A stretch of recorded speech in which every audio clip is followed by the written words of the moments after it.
ఆయన ఒక కరుడు గట్టిన కామ్రేడ్. ఈజీగా పార్టీ మారుతున్న రాజకీయ నేతలను చూసాం, కానీ నమ్మిన సిద్ధాంతం కోసం దాదాపు 45 సంవత్సరాలుగా అదే పార్టీలో ఉన్న వ్యక్తి.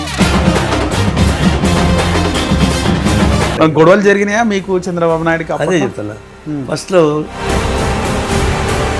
జీర్ణించలేకపోయారు. చివరికి గొడవలు స్టార్ట్ అయినాయి. కడప, అనంతపూర్, కర్నూలు గెట్టోడు ఫైటర్స్కి వాళ్ళంతా మాత్రం ఉండేవాళ్ళు. కొట్టుకోవడము, గొడవలు, స్టాబింగ్ కూడా, మర్డర్లు కూడా అయింది. చంద్రబాబు నాయుడు మంత్రి ఎట్లా అయింది సార్? ఎవరు ఆయన మంత్రి కావడానికి రాజశేఖర రెడ్డి. కానీ రాజకీయాల్ని కమర్షియల్ చేసింది, రాజకీయాల్ని కాస్ట్లీ చేసింది చంద్రబాబు నాయుడు అంటారు. నిజమేనా సార్? అది కరెక్టే పాక్షికంగా. అంటే అంత ప్రపంచం సృష్టించిన ఎన్టీఆర్ ఆ 5 yearsకి ఎందుకు ప్రజలు అంటే పొలిటికల్ ఇన్సైడ్ డెమోక్రసీ కొంచెం తక్కువ చేశాడు. నేనే అనే పద్ధతులు ఉండేవాడు. కానీ ఎందుకు వెన్నుపోటు పొడిచిండు చంద్రబాబు? అంటే ఈ రౌడిజం పుట్టింది విజయవాడలో అంటారు. నిజమేనా? ఈ చంపడాలు అవన్నీ కూడా? అవును, ఫస్ట్ విజయవాడ. ఫస్ట్ పుట్టింది అక్కడే, రాయలసీమ కాదు. నిజంగా జననేతగా ఎదిగిండి అంటారు వంగవీటి రంగ. ఆయన సభలకు చాలా జనాలు వస్తుండే. Kapunadu main base caste. అప్పుడు వాళ్ళ క్యాస్ట్ లీడర్ కావాలి. వంగవీటి రంగ ఎవరిని చంపింది సార్? వంగవీటి రంగకి చాలా ప్రజాదరణ వస్తుంది, పాపులారిటీ పెరిగింది. ఆ తట్టుకోలేక ఇటు రాజశేఖర రెడ్డి, ఇటు టీడీపీ కలిసి వంగవీటి రంగ హత్యకు నాకు తెలిసినంత వరకు రాజశేఖర రెడ్డి ప్లాన్ చేసి. పవన్ కళ్యాణ్ గతంలో చిగువర లెఫ్టిస్ట్గా ఉన్నారు. జనసేన పార్టీ కలర్ కూడా కమ్యూనిస్ట్ కలరే.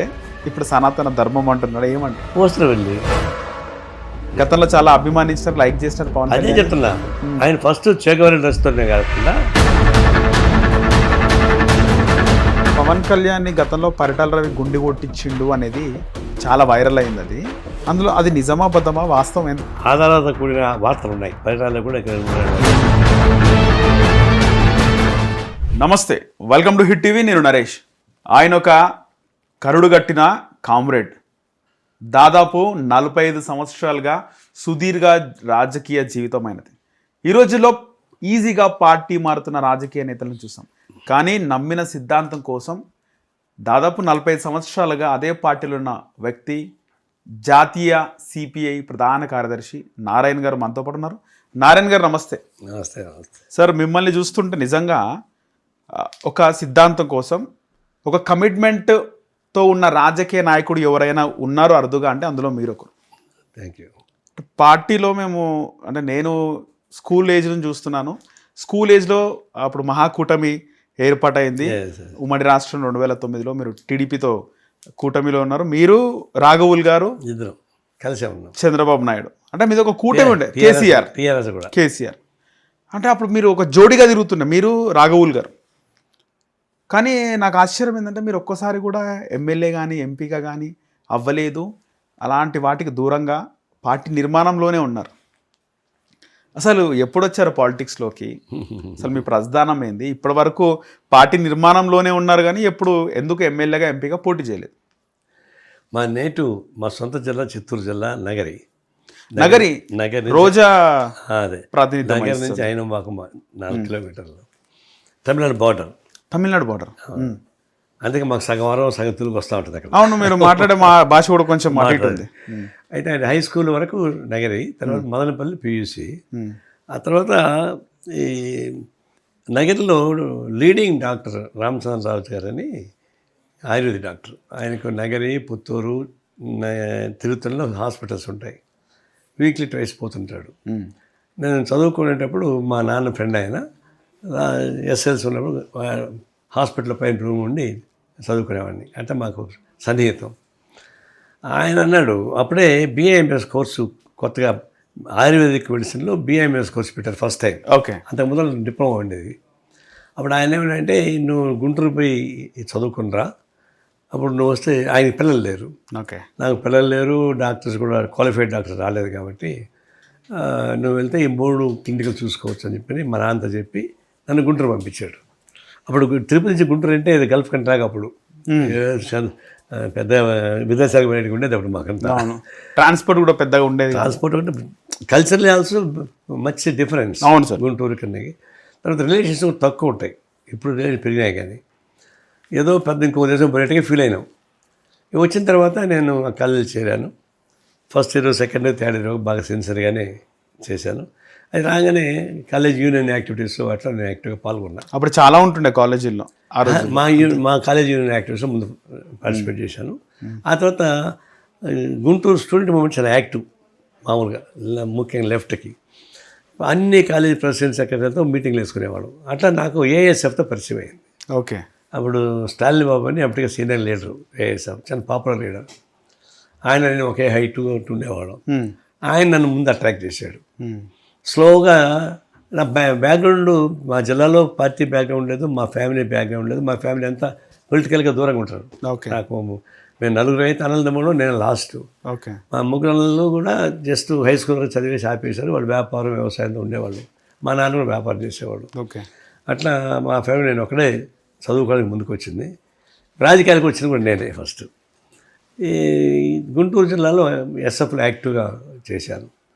దాంతో రాష్ట్ర వాళ్ళు దాన్ని గమనించి ఏఎస్ఎఫ్ రాష్ట్ర స్థాయికి ప్రమోట్ చేశారు. ఓకే. అప్పుడు ఐ షిఫ్టెడ్ టు హైదరాబాద్. అప్పుడు నా ఎడ్యుకేషన్ కూడా ఫైనల్ ఇయర్కి వచ్చింది. ఈ హౌస్ సర్జన్ చేయాలంటే చార్మినార్ దగ్గర ఉన్నటువంటి ఆయుర్వేదిక్ హాస్పిటల్లో చేయాలి. అక్కడ హాస్పిటల్స్ క్లినిక్లో ఉంటాయి అక్కడ. ఓకే. అందువల్ల ఇక్కడ హౌస్ సర్జన్ జాయిన్ అయ్యి ఏఎస్ఎఫ్ స్టేట్ సెక్రటరీగా పనిచేసేవాడిని. ఓకే. ఆడ 3 years యాక్టివ్గా పనిచేశాను. రాష్ట్రం వాళ్ళు అప్పుడు దాకా నేను చిత్తూరు జిల్లాని తెలుసు రాష్ట్ర పార్టీ వాళ్ళకి. చిత్తూరు అని తెలియదు, గుంటూరు అని తెలుసు. నేను గుంటూరుకే పోయి పనిచేస్తానని చెప్పాను.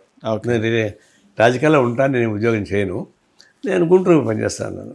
అప్పుడు రాష్ట్ర పార్టీ వాళ్ళు చిత్తూరు జిల్లా వీక్గా ఉంది కదా పార్టీకి, తిరుపతికి వెళ్తే యూనివర్సిటీ సెంటర్, రాయలసీమను చూసుకోవచ్చు, యూ మస్ట్ గో అన్నారు. నేను రిజిస్టర్ చేస్తా. నేను మా జిల్లాలో పార్టీ మూమెంట్ తక్కువ, మా ఫ్యామిలీ ఇప్పుడు నాకు సపోర్ట్ చేయరు, సోషల్ బ్యాక్గ్రౌండ్ తక్కువ ఉంటుంది పార్టీకి వచ్చేకాడికి. నేను అరేంజ్ చేయలేమంటే కూడా ఏమైనా చేయొచ్చులే కానీ అని లైక్ ఎ మ్యాండేట్ ఆడేపు పని చేయాలని వెళ్ళాను. అడిగి అది వెళ్ళినప్పుడు పార్టీకి వీకు అప్పుడు 250 మెంబర్షిప్ ఉండేది, పెద్దవాళ్ళు ఉండేవాళ్ళు. తర్వాత యూనివర్సిటీలో నేను కాన్సన్ట్రేట్ చేశాను. యూనివర్సిటీ ఏంటంటే అప్పుడు కడప, అనంతపూర్ అట్లా యూనివర్సిటీ కాలేజెస్ లేవు. అక్కడి నుంచి ఎక్కువ మంది వచ్చేవాళ్ళు. అక్కడ పార్టీ కాంటాక్ట్స్ ఉన్న పిల్లలందరినీ నేను పోగేసుకున్నాను. ఓకే. అప్పుడు ఎస్ఎఫ్, అప్పుడు Chandrababu Naidu economics department research scholar. Okay. పెద్దలు రామచంద్రారెడ్డి సోషల్ డిపార్ట్మెంట్లో రీసెర్చ్ స్కాలరు. ఓకే. నేను మధ్యలో ఏఎస్ఎఫ్ పెట్టాను. ఓకే. ఆయన ఒక వర్గానికి లీడరు, ఈయన ఒక వర్గానికి లీడరు. ఓకే. ఈ 2 వర్గాలే రాజకీయాలు 2 వర్గాల మధ్య ఎప్పుడు ఘర్షణలు ఉండేవి. ఓకే. కాలేజీల్లో. ఇక చంద్రబాబు గారు అప్పటికి కాంగ్రెస్, అప్పుడు కాంగ్రెస్ మైండ్ అయింది. ఈయన రామచంద్రారెడ్డి కూడా కాంగ్రెస్ మైండే కానీ 2 వర్గాలు జనతా దళలో చేరాడు తర్వాత. ఓకే. ఎంతంటే వీళ్ళిద్దరికి పడదు, వీళ్ళిద్దరు ఇద్దరు వీళ్ళిద్దరు సమకాలీకులేనా అప్పుడు? సేమ్ బ్యాక్గ్రౌండ్, సేమ్ స్థాయి వ్యక్తులు. అంతే. ఎడ్యుకేషన్ కూడా ఆయన రీసెర్చ్ స్కాలర్, ఈయన రీసెర్చ్ స్కాలర్. నేను ఏఎస్ఎఫ్ మొన్న పెట్టాను. అంటే ఆ 2 గ్రూపుల మధ్య ఏఎస్ఎఫ్ పెట్టాను నేను. ఓకే. మాకు కొంచెం ఇమ్మీడియట్గా అట్రాక్ట్ అయింది బాగా. మాకంటే నాన్ క్యాస్ట్ అని ఉంటాయి. గొడవలు జరిగినాయా మీకు చంద్రబాబు నాయుడుకి? అదే చెప్తున్నా. ఫస్ట్లో సజ్జల రామకృష్ణ రెడ్డి ఉన్నాడు ఇప్పుడు. అవును. వాళ్ళ అన్న సజ్జల దివాకర్ రెడ్డి. ఓకే. అతను మా పార్టీ క్యాండిడేట్. ఆయన మా పార్టీ ఫ్యామిలీ కడప నుంచి తెలుసు. ఓకే. ఎస్ఎఫ్ తరఫున చైర్మన్ గారిని పెట్టాం. అప్పుడు వాళ్ళు ఒక గ్రూపు, వీడో గ్రూపు, 3 గ్రూపులు అయినాయి. అప్పుడు ఫైట్ చేసిన క్రమంలో స్లోగా రామచంద్రారెడ్డి రెడ్డి క్యాండిడేట్ కాబట్టి సపోర్ట్ చేశాడు. ఓకే. అట్లా మా క్యాండిడేటే చైర్మన్ అయ్యాడు ఫస్ట్ టైం. ఓకే. అప్పుడు చంద్రబాబు నాయుడు తర్వాత యూనివర్సిటీ వైస్ ఛాన్సలర్ కూడా అంతా ఒక బలమైన గ్రూప్ అది, ఒక క్యాస్ట్ గ్రూప్. ఓకే. కమ్మ గ్రూప్ ఆల్మోస్ట్ కమ్మ సామాజిక జీర్ణించలేకపోయారు. చివరికి అది గొడవలు స్టార్ట్ అయినాయి. మా వాడిని స్టాప్ చేశారు, మా క్యాండిడేట్ని. మళ్ళీ మేము వాళ్ళని అంటే రిటాలియేషన్. చంద్రబాబు కూడా ఒక 1 week యూనివర్సిటీ లేకుండా వెళ్ళిపోయాడు బయటికి. ఎందుకు? మాకు బలం ఎక్కువ యూనివర్సిటీలో, అంత ఫైటర్స్ ఉండేవాళ్ళు. ఆ పక్క ఎంత కడప, అందులో కడప, అనంతపూర్, కర్నూలు నుంచి గెట్టోడు ఫైటర్స్కి, వాళ్ళంతా మాత్రం ఉండేవాళ్ళు. ఓకే. అందువల్ల గొడవ జరిగింది. తర్వాత యూనివర్సిటీ మూసేశారు. అప్పుడు సత్యనారాయణమూర్తి వైస్ కొట్టుకోవడము, గొడవలు, స్టాబింగ్ కూడా, మర్డర్లు కూడా అయినాయి. మర్డర్ కాల, స్టాబింగ్స్. అప్పుడు సత్యనారాయణమూర్తి వైస్ ఛాన్సలర్, ఆయన మంచి ఫిలాసఫర్, ఆయన పాపం, ఆయన ఈజ్ నాట్ అడ్మినిస్ట్రేటర్. ఒక నెల రోజులు మూసేసారు యూనివర్సిటీ. మళ్ళీ అంతా కలిసి కాంప్రమైజ్ అయ్యాల్సి వచ్చింది. ఈ గొడవ కంటే చంద్రబాబు నాయుడు వచ్చిండు కాంప్రమైజ్కి. మా పార్టీ సీనియర్ నాయకుడు శివయ్య గారని మాజీ ఎమ్మెల్యే పుత్తూరు, ఆయన దగ్గరికి పోయాడు చంద్రబాబు నాయుడు. ఇట్లా ఏదో చేయమని. అప్పుడు శివయ్య మా పార్టీ నాయకుడు మాట్లాడాడు. మాకు కూడా ఏంటంటే ఈ గొడవలు స్టార్ట్ అయితే అది పార్టీ పోయి కమ్యూనల్ కలర్ వచ్చేస్తుంది, గ్రూపులు కొట్లాడుస్తుంది. ఓకే. ఆ గ్రూప్లో మాకు ఏఎస్ఎఫ్కి ఏమి ఉపయోగపడదు. అది ఆలోచించి మేము కూడా ఇంకా దీన్ని కంటిన్యూ చేస్తే ఏఎస్ఎఫ్ మైనర్ అయిపోతుంది, 2 గ్రూపులు మోహరించబడతాయి అని మంచిగా చెప్పేసరి మేము కూడా రిట్రీట్ అయినాం, కాంప్రమైజ్ సిద్ధపడినాం. అప్పుడు పోలీస్ కేసులు ఉన్నాయి, కోర్టులు తిరుగుతున్నారు. అప్పుడు కృష్ణనాయుడు అని అడ్వకేటు, ఆయన లీడింగ్, ఆయన వచ్చి అందరికీ రాజీ చేసి కేసు విత్డ్రా చేయించేశాడు. అప్పటి నుంచి ఇంకా గొడవలు తగ్గిపోయినాయి, ఎవరి పార్టీకి వాళ్ళు పనిచేసుకుంటున్నారు. ఈ లోపల ఏమైందంటే ఈ కాంగ్రెస్ పార్టీ ఇంటికి చేరడం, జనతా పార్టీ ఏర్పాటు చేయడం, దాంతో రామచంద్ర జనతా పార్టీ వైపు, నీలం సంజయ్ రెడ్డి శిష్యుడు ఆయన అటువైపు అయ్యాడు. చంద్రబాబు నాయుడు కాంగ్రెస్ పార్టీ మైండ్ కాబట్టి కాంగ్రెస్లో ఉన్నాడు. తర్వాత కాంగ్రెస్ ఇంటికి స్ప్లిట్ అయింది. స్ప్లిట్ అయినప్పుడు ఇందిరా కాంగ్రెస్, బ్రహ్మారెడ్డి కాంగ్రెస్. ఓకే. అతను తెలివిగా ఇందిరా కాంగ్రెస్కి సపోర్ట్ ఉందని తెలుసుకొని ఇందిరా కాంగ్రెస్ వెళ్ళాడు. ఎవరు? చంద్రబాబు నాయుడు. అప్పుడు ఇందిరా కాంగ్రెస్ టికెట్ ఎన్నికలు తక్కువ ఉండేది. ఇతను దీనిలో సక్సెస్ అయ్యాడు. అతను అప్పుడు ఓడిపోయాడు జనతా దళ తరఫున. ఎనివే మా ఆయన రాజకీయాలకి వెళ్ళిన తర్వాత మాకు యూనివర్సిటీ కొంచెం ఫ్రీ అయింది, ఆర్గనైజేషన్ పెంచుకోవడానికి. అది అట్లా మేము దాదాపు 10 ఏళ్ల పాటు యూనివర్సిటీ ఏకపక్షంగానే యూనియన్లు గెలిచేవాళ్ళం. ఏఎస్ఎఫ్ అందరూ ఒకటైతే కూడా అంత పవర్ఫుల్గా స్టార్ట్ చేసాం. అట్లా తిరుపతిలో సెటిల్ అయిపోయాం మూమెంట్ రీత్యా. తర్వాత మళ్ళీ ట్రేడ్ యూనియన్కి పార్టీకి రావడం, మన జిల్లా పార్టీ సెక్రటరీ కావడం. ఓకే. దాన్ని యాక్టివ్ మన స్టేట్కి రావడం, మా స్టేట్ నుంచి సెంట్రల్కి పోవడం అలా జరిగిపోయింది. సార్ చంద్రబాబు నాయుడుకి అప్పుడు బ్యాక్గ్రౌండ్ ఏముండే సార్? ఎమ్మెల్యే అయ్యే ముందు బ్యాక్గ్రౌండ్ ఎవరుండే ఆయనకి? బ్యాక్గ్రౌండ్ అతను స్పీడ్ వర్కర్, బాగా పని ఎక్కువ తక్కువ మాట్లాడతాడు, ఎక్కువ పని చేస్తాడు, స్మార్ట్ వర్కర్. గొడవలు కొట్లాడలకు వెళ్తుండేనప్పుడు అది కూడా అది డైరెక్ట్గా నిలబడ్డాడు ఎప్పుడు, కానీ ఇండైరెక్ట్గా చేస్తాడు తెలివితో. ఆయన డైరెక్ట్గా ఎప్పుడు ఇంకా రామచంద్ర డైరెక్ట్గా ఉంటాడు కొట్లాడికి. ఓకే. చంద్రబాబు అట్లా కాదు, కొట్లాడు ఉన్నాడు, చేయాల్సిన పని చేస్తాడు అంతా అంతే. అయితే ఆయనకి కలిసి వచ్చింది ఏంటంటే రాజగోపాల్ నాయుడు చంద్రబాబు గురువు అంటారు. గురువు ఆయన గల్లా అరుణ్ కుమార్ వాళ్ళ నాన్న. ఆయన మంచి రాజకీయ నాయకుడు, ఓకే, ఫ్రీడమ్ ఫైటరు, గాంధీయిస్ట్ ఆయన, గాంధీయవాదం. ఆయన రాజకీయాలకి ఇందిరాగాంధీ ఆయన పక్కన. ఎందుకంటే చెంగలరాయ నాయుడు, రాజగోపాల్ నాయుడు ఇద్దరు బంధువులైనా ఇద్దరికి గ్రూప్తో కాదు. ఓకే. ఈయన చాలా నమ్మదస్తుడు, ఆయన కలిసి రుబాబు. అంటే ఇప్పుడు గల్లా జయదేవ్ వాళ్ళ తాతయ్య గారు చంద్రబాబుకు లిఫ్ట్ ఇచ్చారు, అంతేనా? వాళ్ళ తాతయ్య కరెక్టే. ఓకే.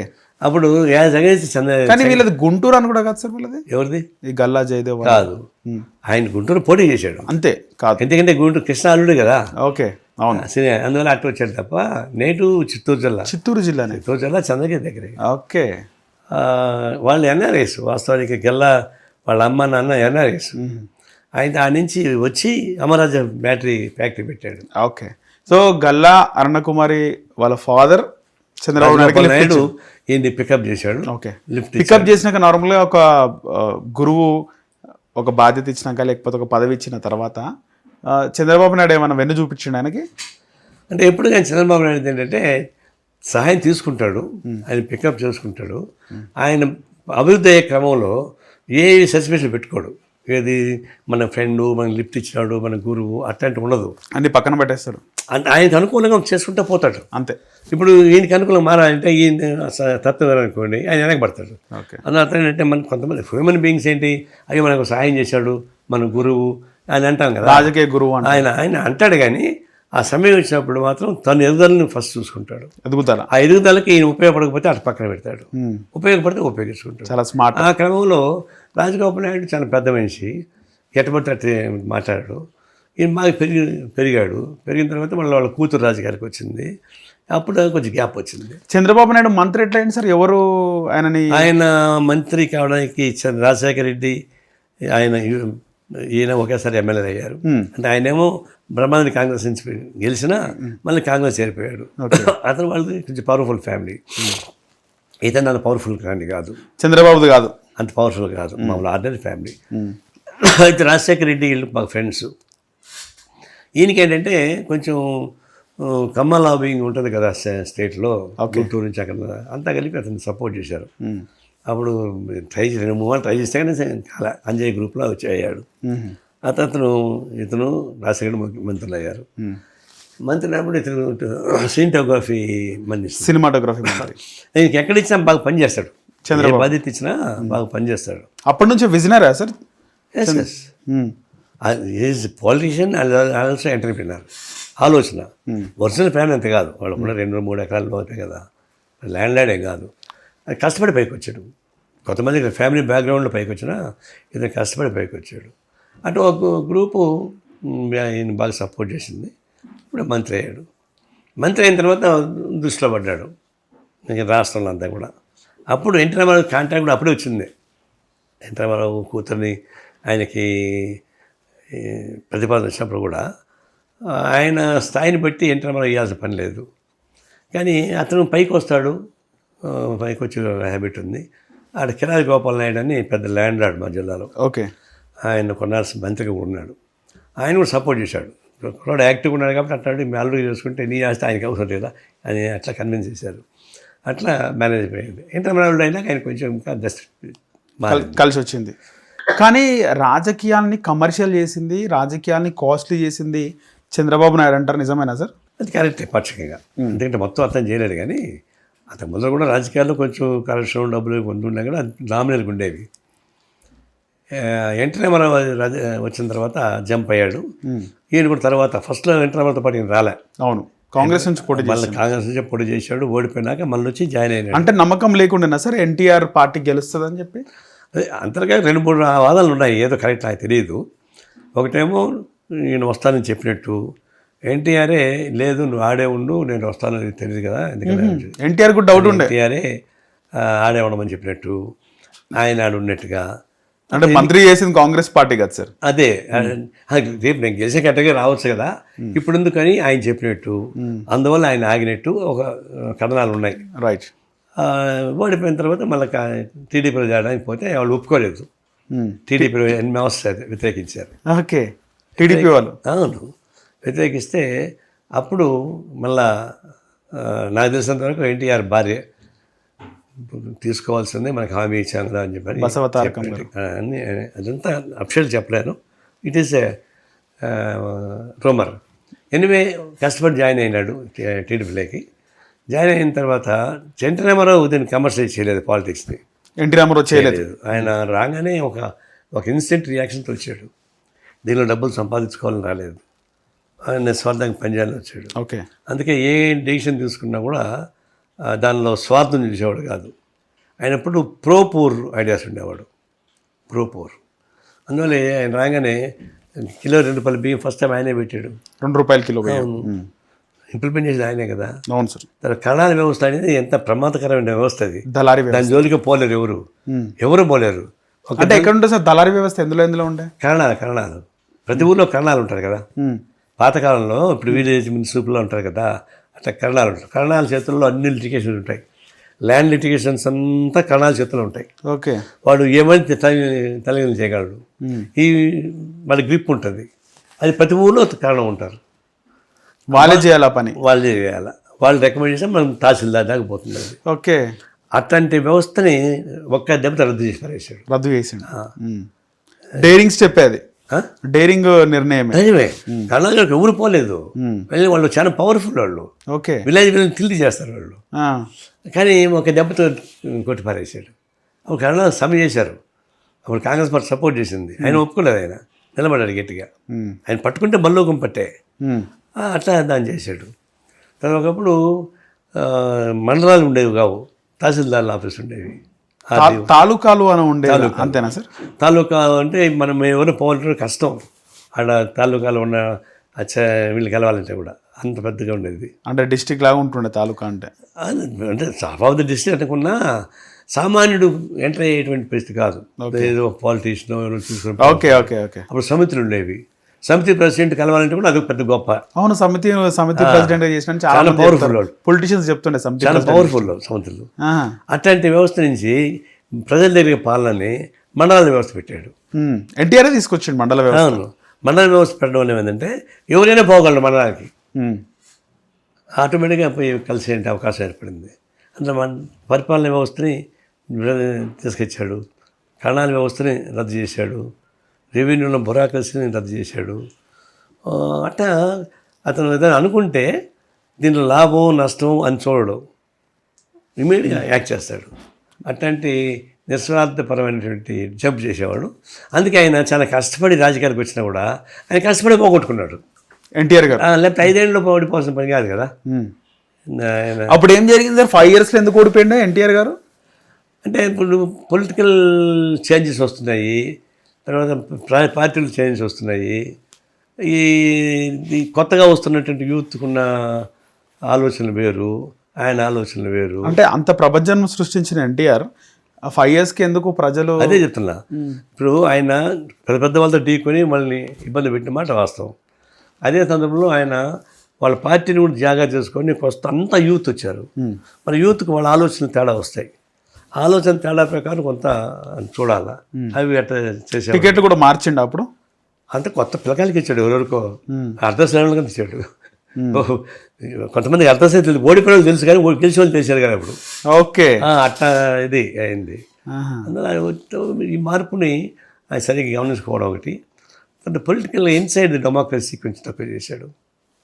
నేనే అనే పద్ధతులు ఉండేవాడు. ఓకే, ఇంటర్నల్ పార్టీ అందరుగా అవన్నీ చంద్రబాబు నాయుడు జోస్లో క్యాచ్ చేసుకున్నాడు. ఓకే, అవన్నీ అడ్వాంటేజ్ తీసుకుంటాడు. అంటే డెఫినెట్గా అంటే నెక్స్ట్ ఎన్నిక ఎవరు వెళ్ళినా ఎన్టీఆర్ కాలు మొక్కాలంటే పొద్దున్నే 4-5కి వెళ్ళి, అంతేనా సార్? నాకు కూడా అనుభవం ఉంది. మీరు కూడా మొక్కేవాళ్ళు? చెప్తున్నా, ఆయన ఎంత చేసేది, ఎవరి పైన ముందర కాళ్ళకు దండం పెట్టి తర్వాత చూడాలి. ఓకే, ఖచ్చితంగా. మొన్న వెంకయ్య చెప్తాడు కదా, వెంకయ్యనాయుడు తెలవదు ఆయన పోతే ఆడవాళ్ళతో ఆయన కాళ్ళు మొక్కారంట. ఎవరు సార్? ఆడవాళ్ళందరూ ఆయన కాళ్ళు మొక్కుతుంటే ఇదేంటి సార్ అని అడిగాడంట వెంకయ్యనాయుడు గారు. ఓకే, అదే ఏం చేద్దాం వాళ్ళ ఇష్టం బ్రతన్నారంట. వాళ్ళ ఇష్టం. వాళ్ళు ఏమిటి కాళ్ళు మొక్కారో వాళ్ళే జెండా బీకేశారు వాళ్ళు ఆడవాళ్ళని. ఓకే, అది అంటే నేనేంటంటే ఆయన ముఖ్యమంత్రి అయిన తర్వాత సెకండ్ టైం ముఖ్యమంత్రి అయినాక తిరుమల కొండకు వచ్చాడు. ఓకే, అప్పుడు తిరుపతిలో ఏమైందంటే తిరుపతి మొత్తం ఇదంతా దేవస్థానం భూములు ల్యాండ్ గ్రాబింగ్ కేసు పెట్టేశారు. ఓకే, దాదాపు half of the Tirupati village land grabbing case పెట్టేశారు. ఎవరు చేసిరు? టీటీడీ వాళ్ళు. టీటీడీ వాళ్ళు. ఓకే, ల్యాండ్ గ్రాబింగ్ అంటే ఏంటి, మేము ప్రూవ్ చేసుకోవాలి మా ల్యాండ్ నిజాయితీని, కేసేసేవాడు కాదు. అది కోర్టు చుట్టూ తిరిగి వాళ్ళ వల్ల కాలే పాపం రైతులు అంతా చాలా ఇబ్బంది పడ్డారు. అప్పుడు ఒక లాయర్ సలహా ఇచ్చాడు, కృష్ణనాయుడు అని ఆయన సలహా ఇచ్చాడు. మరి నేను ఇది అవ్వదురా, అట్లా నాయన తిరిగిపోండి, ఇది చేస్తాడు, ఇది పొలిటికల్ డెసిషన్ తీసుకోవాలి తప్ప కోర్టుల డెసిషన్ తీసుకోవు అని. ఇంకా కోర్టు కూడా రెగ్యులర్ కోర్టు కదా, అది ల్యాండ్ గ్రాబింగ్ యాక్ట్ కోర్టు. అది 2 నెలలకు ఒకసారి క్యాంప్ వేసుకుంటారు ఎక్కడ వచ్చాడు, అది బోర్డు అంతా. అందువల్ల అప్పుడు నేను పొలిటికల్గానే అన్ని పార్టీని కలుపుకొని నిజాయితీ అధికారుల ల్యాండ్ ఓనర్స్ అసోసియేషన్ కమిటీ పెట్టి దానికి నేను చైర్మన్గా, సిపిఎం అప్పుడు మాల్యాద్రి ఉన్నాడు, తర్వాత అందరూ కలిసి చేసాం. పెద్ద మూమెంట్ చేసినా అట్లా ఆగుంది కానీ అది కొలికి రాలే.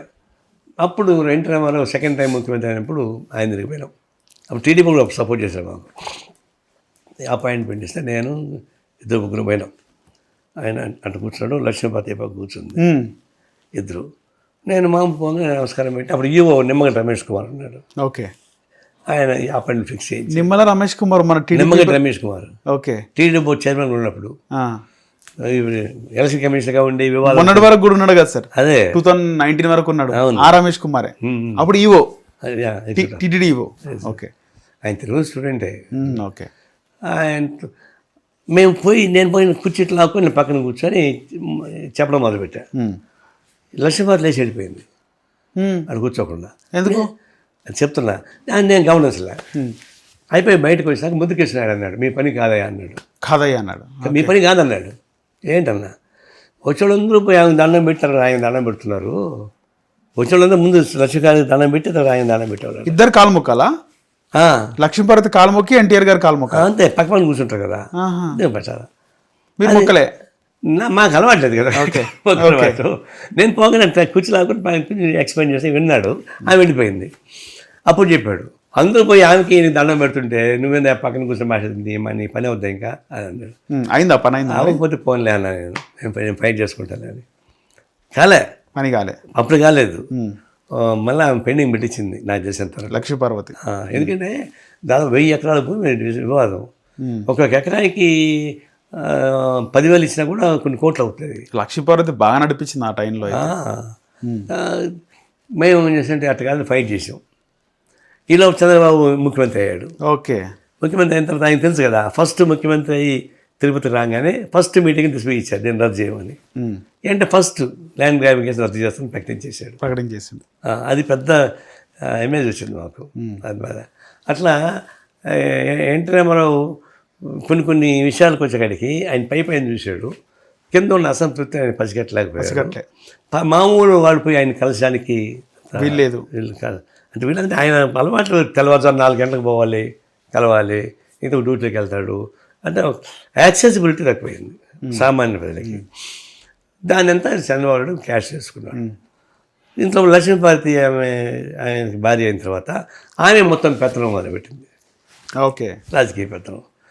లక్ష్మీపార్వతి బ్యాక్గ్రౌండ్ అంతా బాగా అందరికి తెలిసినోళ్ళే కదా, జీర్ణించలేకపోయారు. టీడీపీలో ఎక్కువ మంది జీర్ణించలేకపోయారు. దానికి అడ్వాంటేజ్ తీసుకొని ఈ పార్టీని పోతుంది, నాశనం అయిపోయేటుంది, ప్రమాదం వచ్చేటుంది అని చెప్పని తిరుగుబాటు చేసి ఆయన ముఖ్యమంత్రి అయిపోయాడు. చేయడం వల్ల ఏమైందంటే సరే మా అమ్మని ద్రోహం చేశాడని, పిల్లనిచ్చాడు ద్రోహం చేశాడని అంటారు, కానీ అప్పుడు అది చేయకపోతే పార్టీ నిలబడేది కాదు, టీడీపీ ఉండేది కాదు. చంద్రబాబు నాయుడు టేకప్ చేయకపోతే పార్టీ పతనం అయ్యేది. ఆయన వల్ల కాదు, నడిపించలేడు.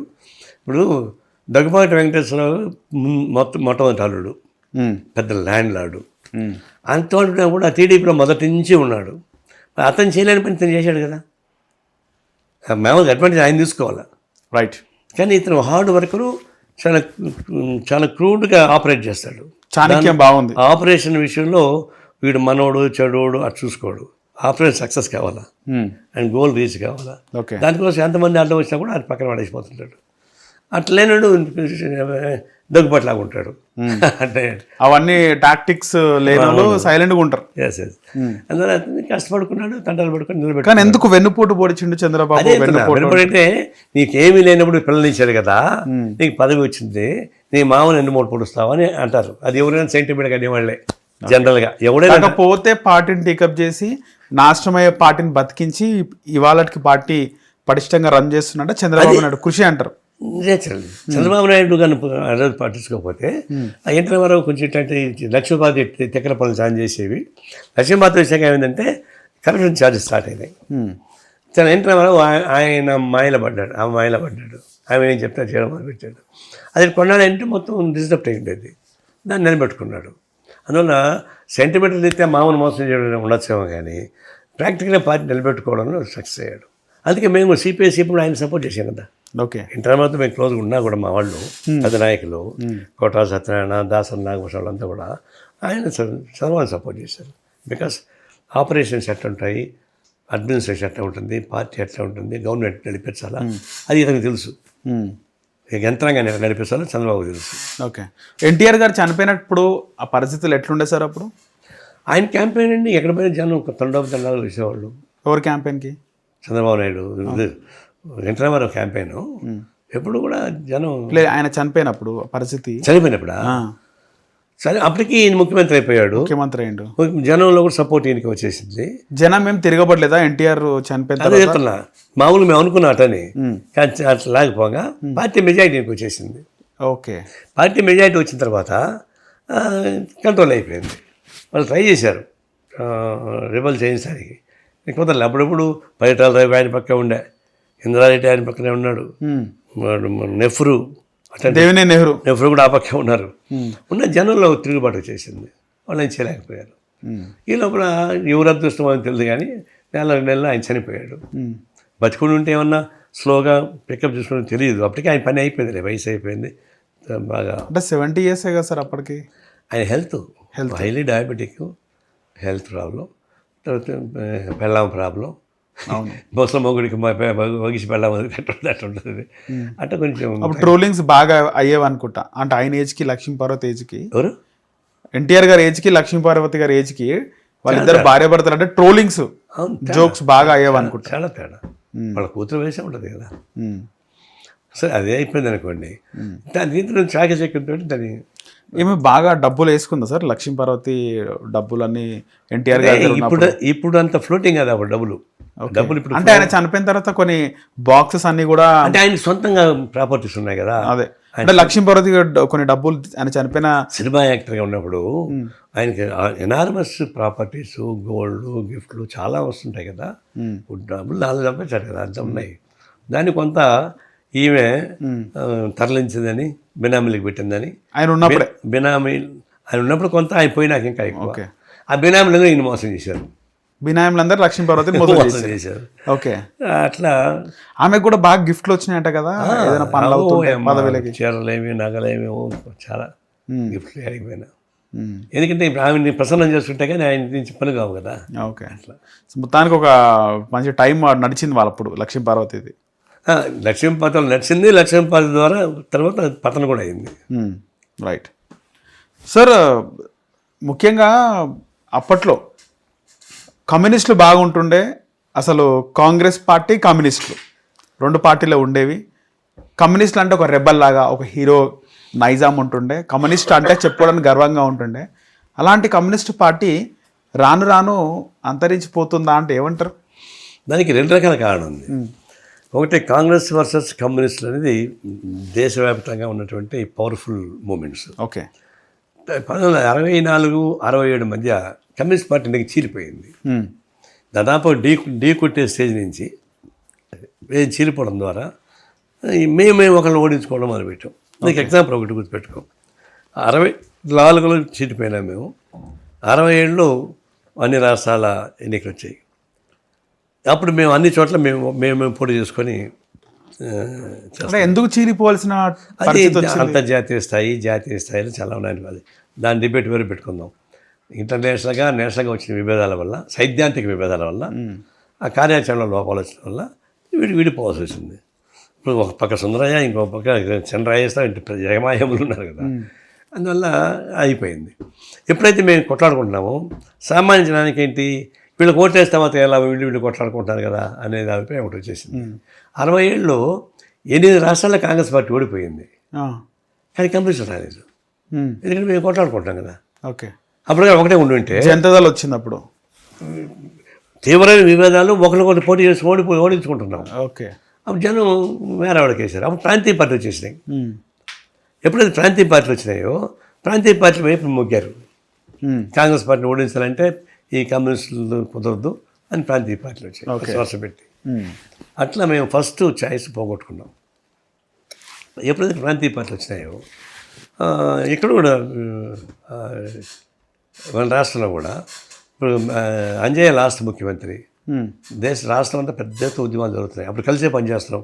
Venkaiah, BJP, CPI, CPM, Janata Dal, Gouthu Latchanna అంతా కలిసి ఉన్నాం. కలిసి కాంగ్రెస్ డి అంటే డి అనే పద్ధతి వచ్చింది. కాంగ్రెస్ పార్టీ ఇంక ఓడిపోద్దనే స్టేజ్ వచ్చింది. ఎందుకంటే విజయవాడ మేయరు సిపిఐ గెలిచింది. ఓకే, కర్నూలు మేయరు కాంగ్రెస్ గెలిచింది. విశాఖపట్నం మేయర్ బీజేపీ గెలిచింది. ఓకే, అంటే కాంగ్రెస్ పార్టీ పడిపోతా ఉంది. ఆ స్టేజ్లో కరెక్ట్గా ఎన్టీ రామారావు వచ్చి రాజకీయాలు దిగాడు. ఓకే, ఎప్పుడంటే ఎన్టీ రామారావు ఎప్పుడు వచ్చాడో ఇంక ఇంత చీలిక పిల్లలు ఎందుకు, ఒక ఎన్టీ రామారావు అనుకుని సరిపోద్ది కదా అని చెప్పి జనం అంతా కాంగ్రెస్ వ్యతిరేకులు ఉండేవాళ్ళు ఆయన దాన్ని అటు వెళ్ళిపోయారు. ఓకే, దాంతో మా బలం పడిపోయింది. మొత్తం పడిపోయింది. మొత్తం అంటే పడింది, తగ్గింది. ఆయన ఫిచ్చింగ్ వెళ్ళిపోయాడు. ఎందుకంటే ఇప్పుడు యాంటీ కాంగ్రెస్ ఉండేవాడు ఎక్కువ మంది, వామపక్షాల్లో ఉన్న ఎక్కువ మంది కూడా వెళ్ళారు ఆ పక్కే. ఓకే, ఆ పార్టీలో ఉన్నవాడు ఎక్కువ మంది వెళ్ళిపోయినారు. ఇక అయిపోయింది. ఎందుకు వేరేంటి మనం చేయలేము, అతనైతే ఓడిస్తారు కాంగ్రెస్ పార్టీని. కాంగ్రెస్ పార్టీ మీద ద్వేషం, యాంటీ కాంగ్రెస్ ఫ్రెండే కదా టీడీపీకి. అవును, అంతే. అట్లా మేము కూడా కలుపుకొని పోయింది. ఇంకా బలహీనపడ్డాం. ఫస్ట్లో మేము ఆయన కలవలే. 83లో ఫస్ట్ ఎలక్షన్ మేము కలవలే సిపిఎస్, కానీ మాకు బ్యాడ్ రిజల్ట్స్ వచ్చాయి. తర్వాత నాదేళ్ల భాస్కరరావు ఎపిసోడ్తో ఆయన మధ్య దించేశారు కదా ఎన్టీ రామారావు అని. టీడీపీలో రెబల్ అయ్యాయి నాదేళ్ల భాస్కరరావు, ఈయన్ని దించేసి కాంగ్రెస్ సపోర్ట్ చేశారు. అప్పుడు మేమంతా ఎన్టీ రామారావు సపోర్ట్ చేసాం. ప్రజాస్వామ్యాన్ని కూలీ చేస్తున్నారు, ఎలక్టెడ్ గవర్నమెంట్ పడగొడతారు నాదేళ్ల భాస్కరరావు అని వ్యతిరేకంగా కలిసి పనిచేసాం. కలిసి పని మళ్ళీ ఫ్రెండ్షిప్ వచ్చింది. అప్పుడు కలిసి పోతులు వచ్చాయి. అప్పుడు పోతులు వచ్చినప్పుడు మళ్ళీ ఒకవేళ టీడీపీ ఎన్టీఆర్ గారు పార్టీ పెట్టకపోతే మాత్రం ఇంకా కమ్యూనిస్ట్ పార్టీ డిఫరెంట్గా కమ్యూనిస్టుల ఆధిపత్యంతో ఒక పార్టీ ఏర్పడేది. ఒకే కమ్యూనిస్ట్ పార్టీ చేయదు, అప్పుడు గౌతలచ్చన్ లాంటి వాళ్ళు ఉన్నారు, సభ్యులు ఉన్నారు, కలిసి చేసేవాళ్ళు. చాలా మంది కమ్యూనిస్ట్ లీడర్లు చాలా మంది ఉన్నారు సార్. అంటే పరిటాల రవి గారి ఫాదర్ కానీ ఇటు మనకి పరిటాల రవి కూడా నక్సలైట్ నుంచి వచ్చాడే కదా. వాళ్ళందరూ లెఫ్ట్ భావజాలమే. ఆ తర్వాత విజయవాడలో కూడా ఆయన సిపిఐ లీడర్ చనిపోవడం, హత్యకు గురైండు. ఈయన చలసానిది ఈ వంగవీటి రాధా వీళ్ళు చంపినారు. అవును, చలసాని వెంకటేశ్వరరావు సార్. ఆయన కొడుకే చలసాని అజయ్. ఓకే, చలసాని వెంకటరత్నం. చలసాని వెంకటరత్నం సార్. ఈ విజయవాడ స్ట్రాంగ్ మూమెంట్. ఓకే, ఏం జరిగింది సార్? చలసాని వెంకటరత్నం నిజంగా అంటే వంగవీటి రాధాని వాడుకొని తర్వాత అణచుదాం అనుకుంటా కాదు. విజయవాడ ఏంటంటే కొంచెం ఫ్లాష్ చేసిన రాజకీయాలు ఉంటాయి. ఓకే, ఈయన వెంకటరత్నం గారు కూడా బాగా పవర్ఫుల్ ఏనా సార్? పవర్ఫుల్. ట్రేడ్ యూనియన్స్లో ప్రాబ్లమ్స్ వచ్చినాయి. ఆ ట్రేడ్ యూనియన్లో ఆధిపత్యం కోసం గోవింద రాధా ట్రై చేశాడు. ఈయన లీడరు, ఈయన కాదని పోలేరు. ఈయన ఉంటే లీడర్ కాలేడు. దాంతో అతను చేసే రౌడీ పని ఈయన ఆపాడు. దాంతో కచ్చగట్టి ఈయన్ని ఒంటరి చేసి చంపేశారు. ఓకే, అది సో ధైర్యస్తున్న మనిషి చంపేశారు. అంటే ఒక విధంగా ఈ రౌడీజం పెరగడానికి విజయవాడలో ఎక్కువ కారణం ఇవి. ఇలా టీడీపీ వచ్చి ఏది కారణం సార్? ఇదే లోకల్ ఆధిపత్యం. ఓకే, ఈ రౌడీజం పుట్టింది విజయవాడలో అంటారు, నిజమేనా? ఈ చంపడాలు అవన్నీ కూడా అవును, ఫస్ట్ విజయవాడ పుట్టింది అక్కడే, రాయలసీమ కాదు. రాయలసీమ అది ఫ్యాక్షన్, అది వేరు. అది రాజకీయాలు ఉండేది కావు అన్నీ. ఓకే, ప్రైవేట్ సంస్థలు అంతా ఒక ఏరియాలో ఒక ఉండేవాడు. రౌడీ రాజకీయం పుట్టింది విజయవాడ నుంచి. ఈ చలసాని వెంకటరత్నం హత్యనే అంతమంది స్టార్ట్ అయింది, దాంతో విజయవాడకి వచ్చింది. కానీ అంత పెద్ద పవర్ఫుల్ లీడర్ చలసాని వెంకటరత్నం ఒంటరిగా ఒక్కడే వచ్చిండు సార్. హైదరాబాద్ నుంచి బస్సులో ఒక్కడే వచ్చిండు. ఆయనకి ఓవర్ కాన్ఫిడెన్స్, రాజోలికి ఎవరు వస్తారని. అంతేందుకు ఆ రోజు దిగిన రోజు కూడా బస్ స్టాండ్లో దిగినాడు. బస్ స్టాండ్లో ఉన్నాడు, వాళ్ళు ఉంటారు కదా ట్యాక్సీ ఓనర్స్ అంతా, మీరు ఇక్కడే కూర్చోండి సార్, డౌట్ ఉంది అటు పోయి చూసి వస్తా అని ఒక అతను పోయాడు. ఆయన వచ్చి ఏమి లేరని వీడు వెళ్ళిపోయాడు రిక్షాలో. ఆయన తిరిగి వచ్చి అక్కడికి వెళ్ళిపోయాడు. ఆయనకి డౌట్ వచ్చింది, కాపలా కాస్తానని చెప్పడానికి వచ్చాడు. అంటే ఎట్లా డౌట్ వచ్చింది సార్? అంతమందికి మన జరిగిందా? వంగవీటి రాధా ఏమన్నా ప్లాన్ కాపలా కాస్తున్నారు, ఒకళ్ళు ప్రొటెక్షన్ కోసం కాపలా కాసుకుంటున్నారు. అప్పుడు ఈయన కూడా డౌట్ ఉంది, నన్ను అటాక్ చేస్తాడని. అతనికి డౌట్ ఉంది, నన్ను చంపుతాడని. ఎవరికి? వంగవీటి రాధా కూడా. ఓకే, అతను ఏంటంటే ముందు ఎఫెన్స్కి పోదాం అనుకున్నాడు. ఈయన ఓవర్ కాన్ఫిడెన్స్ తోటి నా జోలికి కూడా వస్తాడని చెప్పేసి అని రిక్షాలో ఒంటరికి వెళ్ళాడు. అప్పుడు వాళ్ళు కాపలాగా చేశారు. వంగవీటి రాధా మీరు చూసినారా సార్? కలిసినారా? చూడ్డం పోయి అక్కడ నేను పార్టీ ప్రోగ్రామ్ లో వినడం తప్ప. ఓకే, అప్పటికి నేను చిత్తూరు జిల్లాలో ఉన్నా. అంటే వంగవీటి రాధా అప్పుడు నేను గుంటూరులో ఉన్నా. ఏంది వంగవీటి రాధా ఏముండే సార్ అప్పుడు అసలుకైనా? ఏం ట్రేడ్ యూనియన్స్లో ఆయన కూడా ఒక లీడర్ ఉండేవాడు. ఒక లీడర్. దాని నుంచి అతను కూడా ఒక క్రిమినల్ బ్రెయిన్ అప్లై చేసుకోవడం, మనుషులను పెట్టుకొని చేసుకోవడం, గ్యాంగ్ మెయింటైన్ చేసి ఈయన అడ్డం వస్తాను చెప్పేసి ఈయన ప్లాన్ చేసి ఈయన పోతే తప్ప నేను లీడర్ కాలేదనుకున్నాడు. చంపేసి అంటే ఆధిపత్యం, అదే రాజకీయాలే పాడా ఆధిపత్యం. ఓకే, సో ఆధిపత్యం హత్య జరిగింది. తర్వాత వంగవీటి రంగా ఏ విధంగా ఎదిగింది సార్ విజయవాడలో? ఆయన చనిపోయినాక వంగవీటి రంగా దాన్ని హ్యాండ్ ఓవర్ చేసుకొని మూమెంట్ నడిపించాడు. ఆయన కూడా రౌడీజం అంటే కంటిన్యూ చేశాడు. కానీ పాపులర్ లీడర్ అయింది కదా సార్ వంగవీటి రంగా. అదే అతను గూండా కాదు అతను ఉన్నప్పుడు రాజకీయాలలో కన్నా రౌడీజంతో పెరిగాడు. అతను పోయిన తర్వాత ఇతను ఆ రిజర్వ్లోకి వచ్చి పొలిటికల్ చేసి నిజంగా జననేతగా ఎదిగిండి అంటారు వంగవీటి రంగా. ఆయన సభలకు చాలా జనాలు వస్తుండే, కాపునాడు మీటింగ్లకి. Main base caste. ఓకే, అప్పుడు వాడు క్యాస్ట్ లీడర్ కావాలా, అదొకటి. తర్వాత గ్యాంగ్ మెయింటైన్ చేయడం, ఫైట్ చేయడం. ఈ లోపల నెహ్రూకి ఆయనకి మధ్య వివాదాలు వచ్చి నెహ్రూ విడిపోయాడు. నెహ్రూకి ఒక గ్యాంగ్ ఉంది. నెహ్రూ గ్యాంగ్ టీడీపీలోకి యాక్టివ్ అయ్యారు. ఎన్టీఆర్ రాగానే వీళ్ళంతా పార్టీ జాయిన్ అయ్యారు. అట్లా నెహ్రూ గ్రూప్ ఒకటి, వంగవీటి రంగా గ్రూప్ ఒకటి, అట్లా అయింది. మాకు వచ్చేటికి మేము పార్టీ రక్షించే పొజిషన్లో మేము ఉన్నాం తప్పితే అందరిని చంపి ఆధిపత్యం చేయాలనే కోరిక లేదు. అయితే వంగవీటి రంగా నన్ను చంపినాక మళ్ళీ మా వాళ్ళు రిటైర్మెంట్ చేశారు. ఓకే, వాళ్ళని చంపారు కదా. ఓకే, గోవిందా గారిని చంపిన మా పార్టీ ఉండే కదా. వంగవీటి రంగా ఎవరిని చంపింది సార్? General rowdyism. ఓకే, దాన్ని అతనికి అపందంగా వచ్చేటి పాలిటిక్స్ వచ్చేసింది. ఆయన కాంగ్రెస్, టీడీపీ. వంగవీటి రంగాన్ని చంపడానికి కమ్యూనిస్ట్ పార్టీ పాత్ర లేదు. నిజంగా మీకు తెలిసి ఎవరు చంపినారు సార్ వంగవీటి రంగాన్ని? ఇవన్నీ చరిత్ర అయిపోయినాయి. చరిత్ర దాన్ని ఇప్పుడు తిరిగి తోడుకోలేక కదా. అంటే ఆయన పైన బాంబుల దాడి జరిగింది, బాంబులు తయారయ్యే ప్రాంతాలు రాయలసీమ, కడప. ఇప్పుడు కడపలంటే బాంబులే వస్తాయి, ఫ్రాక్షన్స్ ఉంటాయి, అవన్నీ కలిసి వస్తాయి. అప్పుడు గుంటూరు జిల్లా పిడుగురాళ్ళు కూడా బాంబులు తయారు చేసేవాళ్ళు కదా. అప్పుడు కూడా గుంటూరులో కూడా బాంబులు అవుతుంది, పిడుగురాళ్ళు మెయిన్గా. కానీ బాంబులు ఎక్కువ విరివిగా యూజ్ చేసేది కడప, కర్నూలు. కానీ అప్పటికి రాజశేఖర్ రెడ్డి కంటే ఎక్కువ పవర్ఫుల్ లీడర్ ఉండన్నా సార్ వంగవీటి రంగ. రాజశేఖర్ రెడ్డి వీళ్ళకన్నా సీనియర్ లీడర్ కదా. ఎవరికి? రంగ కంటే సీనియర్. కానీ రంగ పాపులారిటీ పెరిగింది కదా అప్పుడు. ఆయన విజయవాడలో ఆయనకున్న ఫ్రాక్చర్స్ ఒక ఐడియాస్ పోయింది. కానీ Rajasekhar Reddy political leader. Okay. వాళ్ళ నాన్న ఫ్రాక్షన్ లీడరు. ఓకే. అప్పుడు ఆ టైంలో వంగవీటి రంగ గారు చనిపోయిన టైంలో ఎవరు who was a tall leader, Vangaveeti రంగానా లేకపోతే రాజశేఖర్ రెడ్డియా? Rajasekhar Reddy unchallenged political. Okay, అప్పటికే బాగా ఎస్టాబ్లిష్ అయ్యింది. నేను ఒక area leader, okay, faction leader. చాలా మంది ఏమంటారు, పొలిటికల్ లీడర్ కాదు. వంగవీటి రంగాకి చాలా ప్రజాదరణ వస్తుంది, పాపులారిటీ పెరిగింది. ఆ తట్టుకోలేక ఇటు రాజశేఖర్ రెడ్డి ఇటు టీడీపీ కలిసి వంగవీటి రంగ హత్యకు ప్లాన్ చేసి. ఊహాగానాలు నాకు తెలిసినంత వరకు రాజశేఖర్ రెడ్డి ప్లాన్ చేసి ఎవరిని చంపించడం. అంతేనా సార్? చంపిన వాళ్ళు కాపాడుకుంటాడు తప్పితే ఓకే తను ప్లాన్ చేసి ఫలానా చంపడని చెప్పడు. చంద్రబాబు అంతే, చాలా భవిస్తుండు. చంద్రబాబు క్రిమినల్ యాక్టివిటీస్ సపోర్ట్ చేయడు. యాక్టివిటీస్ వేరే ఉంటాయి. అయిపోయిన తర్వాత వాళ్ళని కాపాడు. అది కూడా కాపాడు. చంద్రబాబు అయితే ఈయన కాపాడుకుంటాడు. చంద్రబాబు రానీయుడు, దగ్గర రానివాడు. దగ్గర ఆయనకి చాలా ఈ దీనిలో పడితే మన రాజకీయ ఎదగలేమని చెప్పాను. ఓకే. ఆయన థాట్ అంతా పొలిటికల్ గా పెద్ద పొజిషన్ పోవాలని. మామూలు క్రిమినల్ కాదు, political criminal. Political criminal. Rajasekhar అటు కాదు. అయితే పాపులారిటీ ఉంటాడు. వంగవీటి రంగాన్ని చంపినప్పుడు రాజశేఖర్ పోయి ఛాంపియన్ చేశాడు, పోటీ చేశాడు, ఆడపోయి నిలబడ్డాడు, బంధులు చేయించాడు, తీసుకొచ్చాడు కదా. వాళ్ళ భార్యని మన పోటీ చేసి గెలిపించుకున్నాడు. అట్లా ఇదే political mass leader Rajasekhar Reddy. Okay. You can't compare with the goon Radha Nehru somebody. Okay.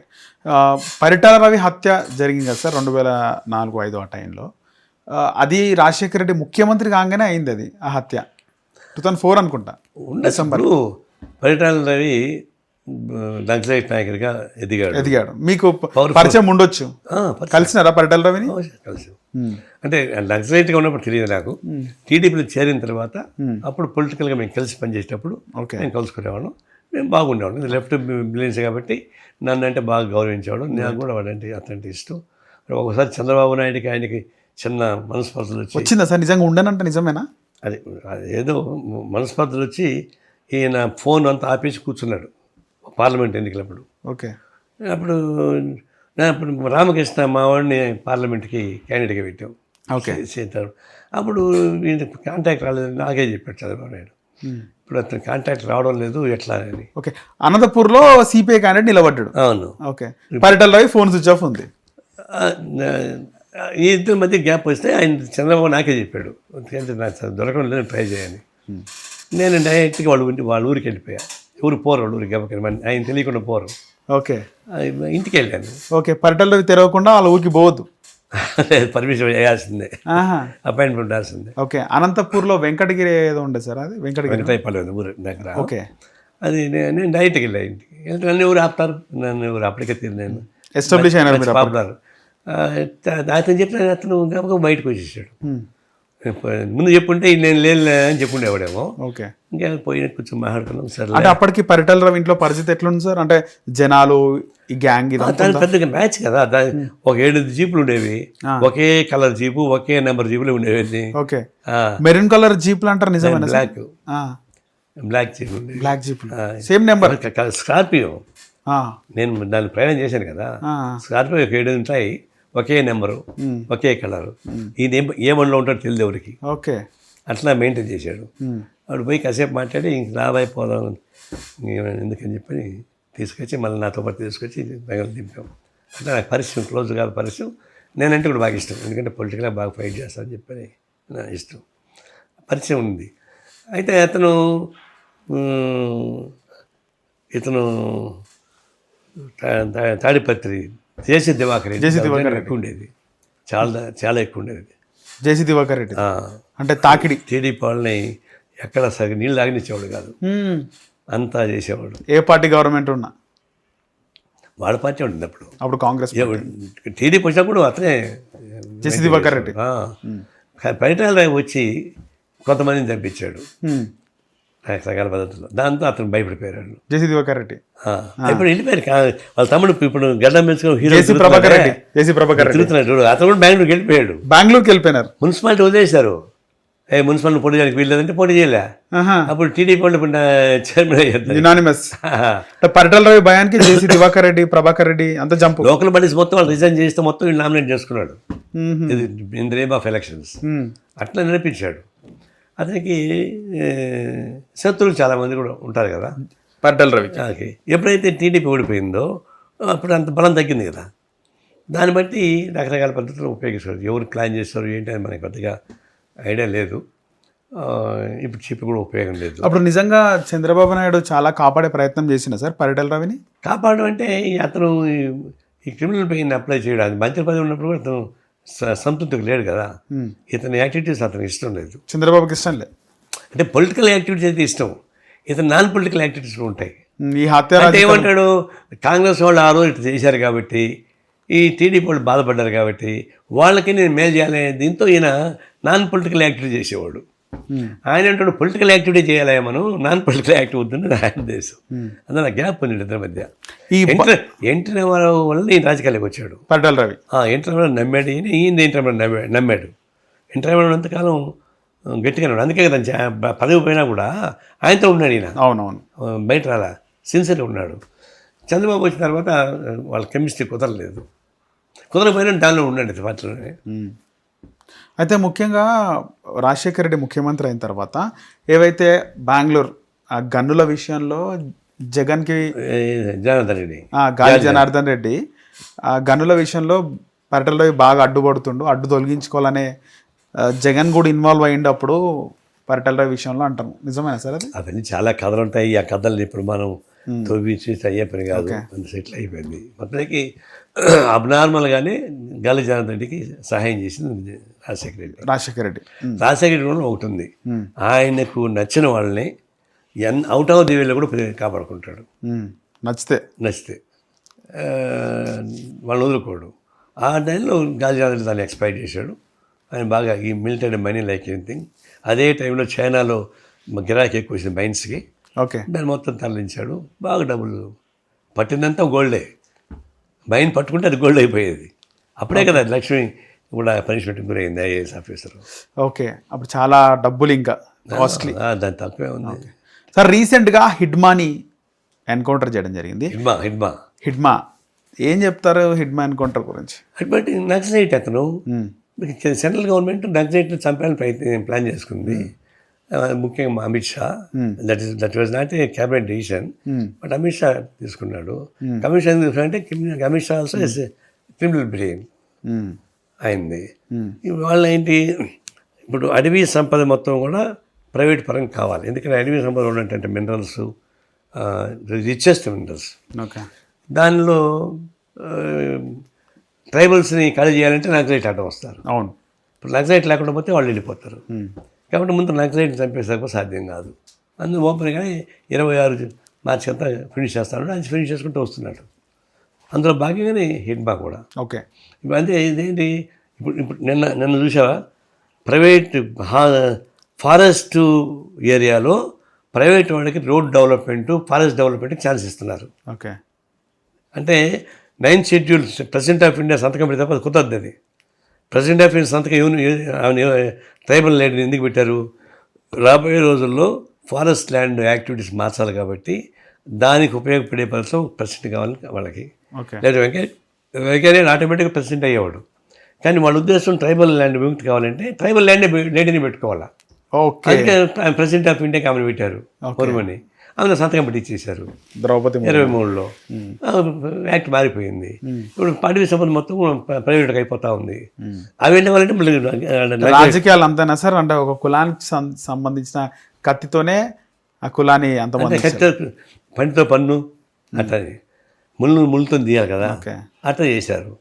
ఇప్పుడు ఓపెన్గా బయటపడింది ఏంటంటే ప్రైవేట్ కార్పొరేట్ వాళ్ళకి ఛాన్స్ ఇస్తారు అడవిలో పోయి డెవలప్ చేసుకోమని చెప్పని. అవి ఏం డెవలప్ చేస్తారు వాళ్ళు, దానిలో మినరల్స్ కొట్టేదాకా వస్తారు వాళ్ళు, ఊరికి ఎందుకు వస్తారు. అట్లా ట్రైబల్ ఏరియాలో నక్సలైట్లు ఉంటే ఈ ల్యాండ్ హ్యాండ్ ఓవర్ కాదు కాబట్టి వాళ్ళని చంపారు. కానీ హిడ్మా చాలా నేర్పరి అని, ఒక కొండ నుంచి ఇంకో కొండ మీదకి సునాయాసంగా జంప్ చేస్తాడు, నార్త్ నుంచి సౌత్కి వచ్చేస్తాడు, అంత ఉంది అడవుల ద్వారానే అని. అంటే అంటే నక్సలైట్లు అట్లనే ఉంటారు. అది కాదు, ఎప్పుడైతే నక్సలైట్లు చంపాలని చేసి ఆపరేషన్ కాకర పెట్టారు, ఇప్పుడు మేము కూడా ప్రయత్నించాం. ఇది ఇంక అయ్యే పని కాదు, గవర్నమెంట్ కొట్లాడారు. తెలంగాణ సహాయపోవటంలోనే తట్టుకోలేకనే కూడా విత్డ్రా చేసుకోవాల్సి వచ్చింది. మీరు కూడా బయటపడండి అని చెప్పేసి కొంత ప్రయత్నం చేశాను. సరే కొంచెం జరుగుతున్నాయి. వాళ్ళ వైపు నుంచి కూడా ఇంకా కష్టం తట్టుకోవడం అనే అభిప్రాయం వచ్చింది. వాళ్ళ మార్పు వచ్చింది, థింకింగ్ వచ్చింది. నంబాల శేఖర్ అందరిని పంపించేసి సరెండర్ అయిపోండి అని చెప్పేసి అని ఆయన కూడా ఆయుధాలు పెట్టుకోకుండా ఉన్నాడు. ఆయన పోయి అప్పుడు చంపేశారు వీళ్ళు. అవును కదా సార్. తర్వాత అప్పుడు ఆయన ఆయుధాలు లేవైనా పక్కన, అంటే ఆయన వాళ్ళు ప్రిపేర్, అంటే వాళ్ళు కౌంటర్ చేయడానికి సిద్ధంగా లేరు. సరెండర్ అవుదాం అనుకుంటే అందరికి చెప్పి పంపిస్తుండే ఆయన బాబు, అది మాకు తెలిసిన ఇన్ఫర్మేషన్. తర్వాత హిడ్మా ఇంపార్టెంట్ పోస్ట్. హిడ్మా కూడా వీళ్ళంతా సరెండర్ కావాలనే ఉద్దేశంతో ఒక ఆలోచన, సరెండర్ కాలేకపోయినా ఆలోచన, అది ఆలోచన వల్ల అతను కొంచెం గ్యాంగ్ వేసుకొని తిరగకుండా మామూలుగా వచ్చాడు. ఏదో మళ్ళీ హెల్త్ కోసం వచ్చాడని అంటారు. ఇన్ఫార్మర్ వల్ల ఇన్ఫర్మేషన్ తెలిసిపోయింది. ఏమైనా కానీ అతను వదిలిపెట్టుంటే స్లోగా కలిసి వచ్చేసేవాడు. ఆయన కూడా చంపేశారు. చంపేస్తే అతను వాళ్ళకేంటంటే ఇంపార్టెంట్ వాళ్ళు సరెండర్ అయినా మళ్ళీ జైలుకి పోయి మళ్ళీ తిరిగి వెనక్కి వస్తారు కదా, తిరిగి వస్తే మళ్ళీ వాళ్ళు ఊరు ఆపుతారు. చనిపోతే మేలు, చంపేస్తే మేలు కదా ప్రాబ్లం. అది అభిప్రాయం అమిత్ షాకు. అందుకని వాళ్ళు సరెండర్ అయినా కూడా మాకు అక్కర్లా వాళ్ళని చంపేద్దామని చెప్పేసి అని ఎవరు చంపలేని వాళ్ళు, మా అసమర్థంగా ఉండేవాళ్ళు వాళ్ళు సరెండర్ అయ్యారు. సమర్థులను సరెండర్ చంపేశారు. ఎవరితో డేంజర్ ఉందో వాళ్ళని చంపేస్తారు. ఎందుకంటే వాళ్ళు అరెస్ట్ చేసి లోపల పెడితే సంవత్సరం 2 ఏళ్ళు 3 ఏళ్ళు లేక మళ్ళీ వెనక్కి వస్తారు కదా. ఎందుకు అది ససేషన్ ఓకే. మీకు తెలిసి హిడ్మా ఎట్టుంటున్నా సార్, ఎలాంటి వాడు హిడ్మా, ఎలాంటి వాళ్ళ కుటుంబం నుంచి అర్థమైంది కదా. వాళ్ళ అమ్మ ఇంత ఆఫ్ లాగా సరే, ఇంకా బట్టలు లేకుండా, అంటే ఎలాంటి ఫైటర్ మీకు తెలిసి ముందు నుంచి అంటున్నా తెలియదు. అతను చెప్పుడు ఇప్పుడు ఎక్స్పోజ్ కాడు. ఓకే, వీళ్ళంతా ఎక్స్పోజ్ లో ప్రొఫైల్ ఉండేవాడు. ఓకే, గట్టివాడు కానీ లెక్క. ఆయన స్వార్థపడు కాదు. లేకపోతే అంత పెద్ద లీడరు వాళ్ళ అమ్మకి ఒక ఇల్లు కట్టించలేడా, మంచి బట్టలు కూడా పెట్టలేడా, చేయలేదు. ఒక చిన్న గిరిజన తుండు ఒకటి ఉంటుంది, అది ఒకటి పంపించాడంట, అది చూపించింది, ఇది ఇచ్చారని చెప్పిందంట. అట్లా సాక్రిఫైస్డ్, ఎఫిషియంట్. ఈ వ్యవస్థలో ఆ యాక్టివిటీస్ కుదరలేదు. ఓకే. అలాగే ముఖ్యంగా హిడ్మా ఎపిసోడ్ నడిచే టైంలోనే ఐబొమ్మ రవి అనే వ్యక్తి అరెస్ట్ చేయడం, ఇదంతా మనం చూస్తాం. అది కంపేర్ చేసి ఒకటి మాట అన్నా, ఐబొమ్మ రవి పెట్టుకున్నప్పుడు ఇది వ్యవస్థీకృత లోపాలు. ఇవి ఈ వ్యవస్థలో సృష్టించిన వాళ్ళు. ఐబొమ్మ రవి పుట్టగానే వాడు క్రిమినల్ కాదు, హిడ్మా పుట్టగానే వాడికి నక్సలైట్లు కాదు, నేను పుట్టగానే కమ్యూనిస్ట్ కాదు. ఈ సమాజం వాళ్ళని కల్పిస్తుంది. ఈ సమాజం వచ్చిన వికృత చేష్టలు, ఈ ఇన్స్టిట్యూషనల్ హరాస్మెంట్, దానికి పుడతారు ఒకవాళ్ళు. అందులో ఎక్కడ పుట్టింది? బికాజ్ హరాస్మెంట్ నక్సలైట్ పుట్టింది. ఓకే. అంటే ఈ ఐబొమ్మ ఎక్కడ పుట్టాడు? నువ్వు సినిమాలో ఏముంది, 1000 కోట్ల రూపాయలు ఖర్చు పెట్టి సినిమా తీస్తాడు వాడు, సినిమా తీస్తాడు. దాని వాళ్ళకి 1000 రూపాయలు టికెట్ పెట్టి అమ్మించమని గవర్నమెంట్ పర్మిషన్ ఇస్తుంది. దానికి ఐమాక్స్ వాళ్ళు చేస్తారు. వాళ్ళు ఒకసారి ఎంటర్ అయితే 1000 రూపాయలు లెక్క అవుద్ది. మళ్ళీ నీళ్ళు బాటిల్ తీసుకోలేరు, స్నాక్స్ తీసుకోలేరు, పిల్లకాయలు పోతే నీళ్ళు తాగాలి కదా, వాళ్ళకి తినక బిస్కెట్లు కావాలి కదా, మొత్తం ఆడే కొనుక్కోవాలా. వాటర్ బాటిల్ 200 రూపాయలా, కార్న్ఫ్లెక్స్ 500 రూపాయలా అనే టికెట్తో పాటు 1000 రూపాయలు ఒక మనిషికి అవుతా ఉంది. ఓకే. ఇది చూసిన తర్వాత ఇంత భరించలేమని చెప్పేసి ఇక దాన్ని దొంగ వైపు మొదలుపెట్టారు. అప్పుడు ఐబొమ్మ రవి అనేవాడు ఒక టెక్నాలజీ కనిపెట్టాడు. అంటే పైరవీ మొదలుపెట్టాడు. ఆ పైరవీలో కూడా ఒక డబ్బులు వచ్చేవి, అడ్వర్టైజ్మెంట్ వస్తాయి కదా. అని తెలివిగా తీసిపోయి కరేబియన్ కంట్రీలో పోయి ఒక చిన్న కంట్రీలో పౌరసత్వం తీసుకున్నాడు. ఆడ ఆఫీస్ పెట్టుకొని మన నడిపిస్తున్నాడు. ఇప్పుడు అతను అరెస్ట్ చేసి వాడిని ఉరి తీయండి అన్నారు. నేను వాడిని కదా ఉరి తీయాల్సింది, సినిమా మాఫియా గ్యాంగ్ ఉరి తీయాలి. వీళ్ళు చేసే హరాస్మెంట్ గవర్నమెంట్ సపోర్ట్ వాడు పుట్టాడు. ఇప్పుడు వేలాది మంది వాడికి సపోర్ట్, ఇప్పుడు లక్షలాది మంది ఇది ఫ్రీగా సినిమా చూస్తాడు. లోపలికి పోతే 1000 రూపాయలు ఖర్చు అవుద్ది, ఇక్కడ ఫ్రీగా చూడవచ్చు. కాబట్టి వాడిని పుట్టించింది మీరు. ఇప్పుడు నిన్న ఏదో సినిమా వచ్చింది, 1000 రూపాయల టికెట్ పెంచారు గవర్నమెంట్. గవర్నమెంట్కి ఏం సంబంధం అండి? రాజాసాబ్ గవర్నమెంట్కి ఏం సంబంధం?